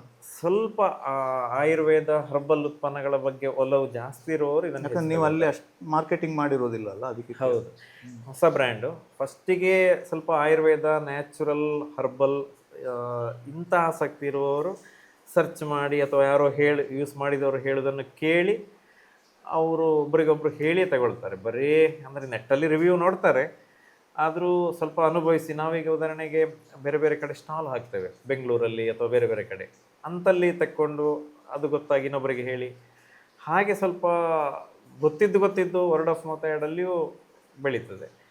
ಮತ್ತು ಸ್ವಲ್ಪ ಆ್ಯಡ್ ಕೊಡ್ತೇವೆ ನಾವೀಗ. ಅದೀಗ ಮುಂದಿನ ಹಂತದಲ್ಲಿ ಅಲ್ಲ, ನಾನು ಹೇಳಿದ್ದು ನ್ಯಾಷನಲ್ ಲೆವೆಲಲ್ಲಿ. ಹಾಗಿದ್ರೆ ನೀವು ಸೋಷಿಯಲ್ ಮೀಡಿಯಾ ಆಗಿರ್ಬೋದು ಅಥವಾ ಬೇರೆ ರೂಪಗಳನ್ನು ನೀವು ಯೂಸ್ ಮಾಡ್ತಾ ಇದ್ದೀರಾ ಹೇಗಿದ್ರೆ? ಈಗ ನಾವು ಒಂದು ಸಂಸ್ಥೆಯನ್ನೇ ಮಂತ್ಲಿ ಈ ಥರ ನೀವು ಮಾಡಬೇಕು ಅಂತ ಹಾಗೆ ಒಪ್ಪಂದ ಮಾಡಿಕೊಂಡಿದ್ದೇವೆ. ಮೊದಲು ಆ ಥರ ಇರಲಿಲ್ಲ. ಅದು ಮಾಡಿದ ಮೇಲೆ ಸ್ವಲ್ಪ ಟರ್ನ್ ಓವರ್ ಜಾಸ್ತಿ ಇದೆ, ಪೋಸ್ಟಿಂಗ್ ಇದೆ. ಆದರೆ ಇನ್ನಷ್ಟು ಮಾರ್ಕೆಟಿಂಗಲ್ಲಿ ಕೆಲಸ ಆಗಬೇಕು. ನಮ್ಮದು ಆ್ಯಕ್ಚುಲಿ ಯಾವುದೇ ನಮ್ಮಂಥ ಫಸ್ಟ್ ಲೆವೆಲ್ ಎಂಟರ್ಪ್ರನರ್ಗಳು ಎಂಟ್ರಿ ಆಗುವಾಗ ಮಾರ್ಕೆಟಿಂಗ್ ಆ್ಯಂಗ್ಲಿಂದ ಅಷ್ಟು ಮಾಡೋದಿಲ್ಲ ಅಂತ ಅನ್ನಿಸ್ತದೆ. ಮೊದಲು ಫೋಕಸ್ ಉತ್ಪಾದನೆಗೆ ಇರ್ತದೆ, ಇನ್ಫ್ರಾಸ್ಟ್ರಕ್ಚರ್ ಸಾಧ್ಯವೂ ಆಗೋದಿಲ್ಲ. ಹೌದು, ನಮ್ಮ ತಲೆಯಲ್ಲಿರೋದು ಅದಕ್ಕೆ ಲ್ಯಾಂಡು, ಬಿಲ್ಡಿಂಗು, ಮಿಷನರೀಸು, ಇನ್ನೋವೇಟಿವ್ ಪ್ರೊಡಕ್ಟ್ಸ್ಗಳು, ಒಳ್ಳೆ ಕ್ವಾಲಿಟಿ, ಪ್ಯಾಕೇಜಿಂಗ್ ಎಲ್ಲ ಇರಬೇಕು ಅಂತ. ಅಷ್ಟಲ್ಲ. ಅದು ಈಗ ನಮಗೆಂತ ಅನ್ನಿಸ್ತಾ ಇದೆ ಅಂದರೆ, ಒಂದು ರೈಲು ಬಂಡಿ ಟ್ರ್ಯಾಕಲ್ಲಿ ಹೋಗಬೇಕಿದ್ರೆ ಇಂಜಿನ್ ಹೇಗೂ ಬೇಕಲ್ಲ, ಈ ಮಾರ್ಕೆಟಿಂಗೇ ಇಂಜಿನ್. ಮಾರ್ಕೆಟಿಂಗ್ ಮಾಡಿ ಅದನ್ನು ಬೇಕಾದವರಿಗೆ ತಲುಪಿಸಿ ಒಳ್ಳೆ ಸೇಲ್ಸ್ ಜನರೇಟ್ ಆದ್ರೆ ಮಾತ್ರ ಇಡೀ ಬೋಗಿ ಅದನ್ನ ಎಳ್ಕೊಂಡು ಅದೇ ಆ ಗೂಡ್ಸ್ ಇದ್ರೂ ಎಂಜಿನ್ ಇಲ್ಲದೆ ಹೋಗೋದಿಲ್ಲ. ಜಾಗಕ್ಕೆ ತಲುಪೋದೇ ಆಗೋದಿಲ್ಲ. ಅದೆಲ್ಲದರ ಜೊತೆಗೆ ನೀವು ಈಗ ಸತ್ವಂ ಕನೆಕ್ಟಿನ ಮೂಲಕ ಇನ್ನಷ್ಟು ಜನರನ್ನ ಕನೆಕ್ಟ್ ಆಗೋ ಈ ಕಾನ್ಸೆಪ್ಟ್ ಏನಿದೆ ಅದ್ರ ಬಗ್ಗೆ ನಾವು ಸ್ವಲ್ಪ ಬ್ರೀಫಾಗಿ ಮಾತಾಡಿದ್ವಿ. ಸೊ ಈ ಸತ್ವಂ ಕನೆಕ್ಟ್ ಏನಿದೆ ಅದರ ಜೊತೆಗೆ ನೀವು ನಿಮ್ಮ ಈ ಪ್ರಾಡಕ್ಟ್ಸ್ ಏನಿದೆ ಸತ್ವಂ ಈಗ ಹಾರ್ದಿಕ್ ಹರ್ಬಲ್ಸ್ ಇರಬಹುದು, ಮತ್ತು ಅದರ ಅಂಡರ್ ಬರುವಂಥ ಎಲ್ಲ ನೀವು ಪ್ರಾಡಕ್ಟ್ಸ್ ಇರ್ಬೋದು, ಇವೆಲ್ಲದರದ್ದು ಅಂದರೆ ವಿಷನ್, ಅಂದರೆ ಆ ಕಡೆ ವೆಲ್ತ್ ವಿಷನ್ ಒಂದು ಕಡೆ ಆಯಿತು, ಈ ಕಡೆಯ ವಿಷನ್ ಏನು ಅಂತ. ಆ್ಯಕ್ಚುಲಿ ನಮ್ಮದು ವೆಲ್ತ್ ವಿಷನ್ ಅದು ವೆಲ್ತ್ ಸಂಪತ್ತಿನ ಸೈಡಿನ ಅಲ್ಲಿ ನಾವು ಗೈಡ್ ಮಾಡೋದು, ಫಾಲೋ ಅಪ್ ಮಾಡೋದು, ಕಸ್ಟಮರ್ ಬೆಳೀತಾ ಇದ್ದಾಗೆ ನಾವು ಅವರೊಟ್ಟಿಗೆ ಇನ್ವಾಲ್ವ್ ಆಗೋದು, ಇದು ವೆಲ್ತಿನ ಆ್ಯಂಗಲ್. ಆದರೆ ಹೌದು, ಸತ್ವಂ ಹೆಲ್ತಿನ ಆ್ಯಂಗಲ್. ಅದೇ ಹೆಲ್ತ್ ಇದರಲ್ಲಿ ಬಿಸ್ನೆಸ್ನ ವಿಷನ್ ಏನು ಅಂತ, ಒಟ್ಟು ಅದರ ವ್ಯಾಪ್ತಿ ಏನು ಅಂತ ನೀವು ಏನಂದ್ರೆ ಏನು ವಿಷನ್ ಇಟ್ಕೊಂಡಿದ್ದೀರಾ? ಆ್ಯಕ್ಚುಲಿ ವೆಲ್ತ್ ವಿಷನಲ್ಲಿ ಕೂಡ ಲಿಮಿಟ್ ಇಲ್ಲದೆ ಈಗಿನ ಟೆಕ್ನಾಲಜಿ ಪ್ಲ್ಯಾಟ್ಫಾರ್ಮ್ಸು, ಆ್ಯಪ್ಸು, ಅಥವಾ ಈಗ ರೋಬೋ ಅಡ್ವೈಸರಿ ಅಂತ ಬಂದಿದೆ, ಹೊಸ ಹೊಸ ಟೆಕ್ನಾಲಜಿ ಅಲ್ಲೂ ಬಂದಿದೆ. ಆನ್ಲೈನ್ ಪ್ಲ್ಯಾಟ್ಫಾರ್ಮಲ್ಲಿ ಗೈಡ್ ಮಾಡಿ ಸ್ವಲ್ಪ ಕಾಂಪಿಟೇಟಿವ್ ಟೆಕ್ನಾಲಜಿ ಕೊಟ್ಟು ಅದನ್ನು ಅನ್ಲಿಮಿಟೆಡ್ ಲೆವೆಲ್ಗೆ ಅದನ್ನು ಕೊಂಡೋಗ್ಬೋದು. ಹಾಗೆ ಸತ್ವಂ ಕೂಡ, ಸತ್ವಮಿಗೆ ಎಕ್ಸ್ಪೋರ್ಟ್ ಪೊಟೆನ್ಷಿಯಲ್ ಇದೆ ಅಂತ ಅನ್ನಿಸ್ತದೆ. ಈಗ ಯಾವುದಕ್ಕೆ? ನಮ್ಮ ಸತ್ವಮಿನ ಹರ್ಬಲ್ ಎಕ್ಸ್ಟ್ರಾಕ್ಟ್ಗಳು, ಹರ್ಬಲ್ ಅದರಲ್ಲಿರುವಂತಹ ಎಲ್ಲ ರೀತಿಯ ಪ್ರಾಡಕ್ಟ್ಸ್, ಹೆಚ್ಚಿನ ಪ್ರಾಡಕ್ಟ್ಗಳು. ಉದಾಹರಣೆಗೆ ಈ ನೀರಿನ ಪ್ರಾಡಕ್ಟ್ಗಳು ಕಷ್ಟ ಅದನ್ನು ಹಾಗೆ ಕಳಿಸಲಿಕ್ಕೆ, ಆದರೆ ಹರ್ಬಲ್ ಎಕ್ಸ್ಟ್ರಾಕ್ಟ್ಗಳು, ಸೋಪುಗಳು, ಎಸೆನ್ಷಿಯಲ್ ಆಯಿಲ್ ಬೇಸ್ಡ್ ಪ್ರಾಡಕ್ಟ್ಗಳನ್ನು ನಾವು ಖಂಡಿತ ಎಕ್ಸ್ಪೋರ್ಟ್ ಮಾಡ್ಬೋದು ಅಂತ ಅನ್ನಿಸ್ತದೆ. ಹಾಗೆ ಅದಕ್ಕೆ ಸ್ಕೋಪ್ ಕೂಡ ಹಾಗೇ ಇದೆ. ನಮ್ಮ ದೇಶದಲ್ಲಿ ಮಾತ್ರ ಅಲ್ಲ, ನಮ್ಮ ರಾಜ್ಯ, ಹೊರ ರಾಜ್ಯಗಳು, ಉತ್ತರ ಭಾರತಕ್ಕೆ ಮುಟ್ಟಿಸ್ತಾ ಬೇರೆ ದೇಶಕ್ಕೂ ಕಳಿಸಿದರೆ ಈಗ ನಮ್ಮ ಕೇಂದ್ರ ಸರ್ಕಾರ ಕೂಡ ಅದಕ್ಕೆ ಹೆಚ್ಚಿನ ಮೋಟಿವೇಶನ್ನು, ಗೈಡೆನ್ಸ್ ಕೊಡ್ತಾ ಇದೆ. ಹಾಗೆ ಆಮೇಲೆ ಅದನ್ನು ವೆಲ್ತ್ ಪಾತಿನತ್ತು ತರಲಿಕ್ಕೆ ಅವಕಾಶ ಇದೆ. ಇನ್ವೆಸ್ಟರ್ಗಳನ್ನು ಹುಡುಕೋದು, ಏಂಜಲ್ ಇನ್ವೆಸ್ಟರ್ಸು, ಆಮೇಲೆ SME IPO, ಆ ಥರದ ಕನಸುಗಳು ನಮ್ಮ ತಂಡಕ್ಕೆ ಇದೆ. ಎಷ್ಟು ದೊಡ್ಡ ತಂಡ ನಿಮ್ಮದು?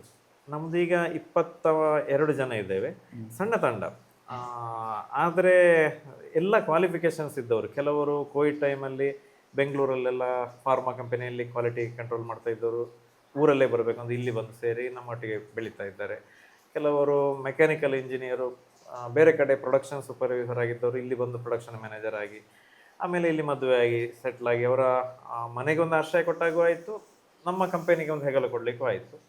ಆಮೇಲೆ ಮಾರ್ಕೆಟಿಂಗ್, ಬೇರೆ ಕಂಪನಿಗಳಲ್ಲಿ ಎಷ್ಟೋ ವರ್ಷ ಕಂಪನಿಗಳಲ್ಲಿ ಮಾರ್ಕೆಟಿಂಗ್ ಗೈಡ್ ಮಾಡ್ತಾ ಇದ್ದವರು, ಅವರು ಜಸ್ಟ್ ರಿಟೈರ್ ಆಗ್ತಾ ಇದ್ರು ಹಂತದಲ್ಲಿ ಅವರ ಮನೆ ಹತ್ತಿರವೇ ಇದೆ ಇರೋದರಿಂದ ನಮ್ಮ ತಂಡದಲ್ಲಿ ಅವರು ಲೀಡರ್ ಆಗಿ ಒಂದು ಟೀಮನ್ನು ಲೀಡ್ ಮಾಡ್ತಾ ಇದ್ದಾರೆ.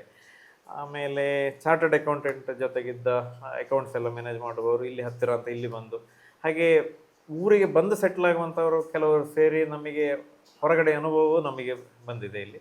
ಮತ್ತು ನನ್ನ ವೈಫ್, ಅವಳ ಹೆಸರಲ್ಲೇ ಯೂನಿಟ್ ಇರೋದು, ಅವಳು ಫುಲ್ ಟೈಮ್ ಫೋಕಸ್ ಮಾಡ್ತಾ ಇದ್ದಾಳೆ. ರೆಸಿಪಿ ಮಾಡುವಂಥದ್ದು, ಇನ್ನೋವೇಷನ್ ಮಾಡುವಂಥದ್ದು, ಪ್ರೊಡಕ್ಷನ್ ನೋಡಿಕೊಳ್ಳುವಂಥದ್ದೆಲ್ಲ.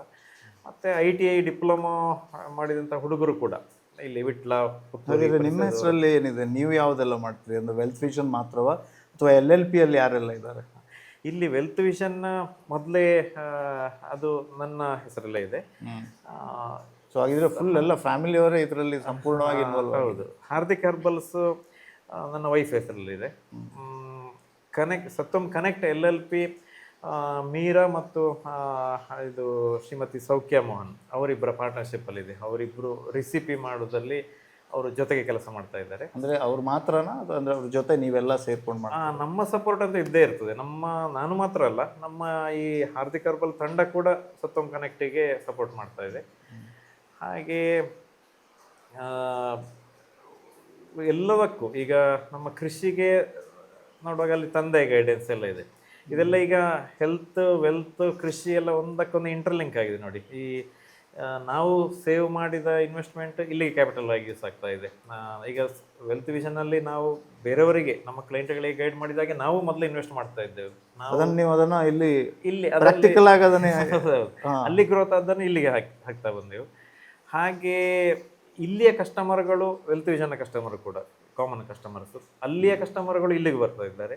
ಹಾಗೆ ಇದು ನಮ್ಮಂಥವ್ರು ಹೌದು, ಖಂಡಿತ ಖಂಡಿತ ಎರಡರಲ್ಲೂ ಮನೇಲಿ ಅದೇ ಸೋಪ್ ಹಾಗೆ ಸತ್ವಮಲ್ಲಿ ಹೆಚ್ಚಾಗಿ ವೇಸ್ಟ್ ವಾಟರ್ಸು, ಹರ್ಬಲ್ ಉಳಿದಂಥ ರೆಸಿಡ್ಯೂಸು ಇದೆಲ್ಲ ನಮ್ಮ ಕೃಷಿಗೆ ಗೊಬ್ಬರವಾಗಿ ನೀರಾಗಿ ಉಪಯೋಗ ಆಗ್ತಾ ಇದೆ. ಹಾಗೆ ಈ ಕೃಷಿ ವೆಲ್ತ್ ವಿಷನ್ನು ಸತ್ವಮ್ ಇದಕ್ಕೆ ಒಳಗೆ ಒಂದು ಲಿಂಕ್ ಇದೆ. ಹಾಗೆ ಅದು ನಮಗೆ ಮ್ಯಾನೇಜ್ ಮಾಡ್ಲಿಕ್ಕೆ ಸುಲಭ ಆಗ್ತದೆ. ಒಂದಕ್ಕೊಂದು ಹೆಗಲು ಕೊಡುವಂತ ಆ ರೀತಿಯ ಸಂಬಂಧ ಫ್ಯಾಮಿಲಿ, ಒಂದೇ ಫ್ಯಾಮಿಲಿಯ ಭಾಗ. ಸೇವಿಂಗ್ ಅಥವಾ ಹೂಡಿಕೆ ಅನ್ನೋದು ಎಷ್ಟು ಮುಖ್ಯ ಆಗತ್ತೆ? ಈಗ ಸೇವಿಂಗ್ಸ್ ಬೇರೆ, ಇನ್ವೆಸ್ಟ್ಮೆಂಟ್ ಬೇರೆ ನೋಡಿ. ಹಾಗಿದ್ರೆ SIP ಅಥವಾ ಮ್ಯೂಚುವಲ್ ಫಂಡೇ ಬೆಸ್ಟ್ ಇನ್ವೆಸ್ಟ್ಮೆಂಟ್ ಪಾಸಿಬಿಲಿಟಿನ? ಇದು ಮ್ಯೂಚುವಲ್ ಫಂಡ್ ಒಂದು ಇನ್ವೆಸ್ಟ್ಮೆಂಟಿನ ಒಂದು ವಿಭಾಗ ಅಷ್ಟೇ. ಕೆಲವರೆಲ್ಲ ಹೇಳ್ತಾರೆ ಇಷ್ಟನ್ನು ಇಡಲೇಬೇಕು, ಇಷ್ಟನ್ನು ಇಟ್ಟರೆ ಒಳ್ಳೇದು ಅನ್ನೋ ಇದಿರುತ್ತೆ. ಸೊ ಅದು ನಿಮ್ಮ ಪ್ರಕಾರ ಏನಾದರೂ ಇದೆ? ಜನರಲ್ ಆಗಿ ಹೇಳ್ಬೋದು, ಸಾಧಾರಣ ಇಂಥ ವಯೋಮಾನದವರಿಗೆ ಇಷ್ಟು ಅಂತ. ಇಷ್ಟೇ ಏಜಿನವರಿಗೆ ಇಷ್ಟೇ ಮಾಡಬೇಕು ಅಂತ ಹಾಗೇನಿಲ್ಲ. ದುಡ್ಡನ್ನು ಹಾಕಿದಾಗ ಯಾರಾದರೂ ಅದನ್ನು ತಗೊಳ್ಳೋದಕ್ಕಿದ್ರೆ ಮಾತ್ರ ಅವರು ನಮಗೆ ಆ ಇಂಟ್ರೆಸ್ಟನ್ನು ಕೊಡೋದಕ್ಕೆ ಸಾಧ್ಯ, ಬ್ಯಾಂಕ್ನವರು. ಒಂದು 8-10 ಸಾವಿರ ಕೋಟಿಗಿಂತ ಹೆಚ್ಚು, ಈಗ ಅದರಿಂದ ಹೆಚ್ಚು ಬಂದಿದೆ. ಅದು ಲಾರ್ಜ್ ಕ್ಯಾಪ್ ಅಂತ ಆಯಿತು. ಫಸ್ಟಿಗೆ ಸ್ವಲ್ಪ ಅಮೌಂಟನ್ನು ಇನ್ವೆಸ್ಟ್ ಮಾಡಿ ಅಂತ. ಹಾಗೆ ಆಟೋಮ್ಯಾಟಿಕ್ ಸೆಟ್ ಮಾಡಿದಾಗ ಅವರಿಗೆ ಅವರೇ ಸ್ಯಾಲ್ರಿ ಕೊಟ್ಟುಕೊಳ್ಳುವ ಹಾಗೆ 50 ಲಕ್ಷ ಖರ್ಚು ಮಾಡುವವರಿಗೆ ಒಂದು 2 ಲಕ್ಷ ಇನ್ವೆಸ್ಟ್ ಮಾಡೋ ತಾಕತ್ತು ಇರ್ತದೆ. ಈಗ ಅಮ್ಮ ಮಗನನ್ನು ಕರ್ಕೊಂಡು ಬರ್ತಾರೆ ನಮ್ಮಲ್ಲಿ, ಇವ ಉಳಿತಾಯವೇ ಮಾಡೋದಿಲ್ಲ, ಇವನಿಗೆ ಏನಾದರೂ ಹೇಳಿ ಇನ್ವೆಸ್ಟ್ ಮಾಡಿಸಿ ಅಂತ.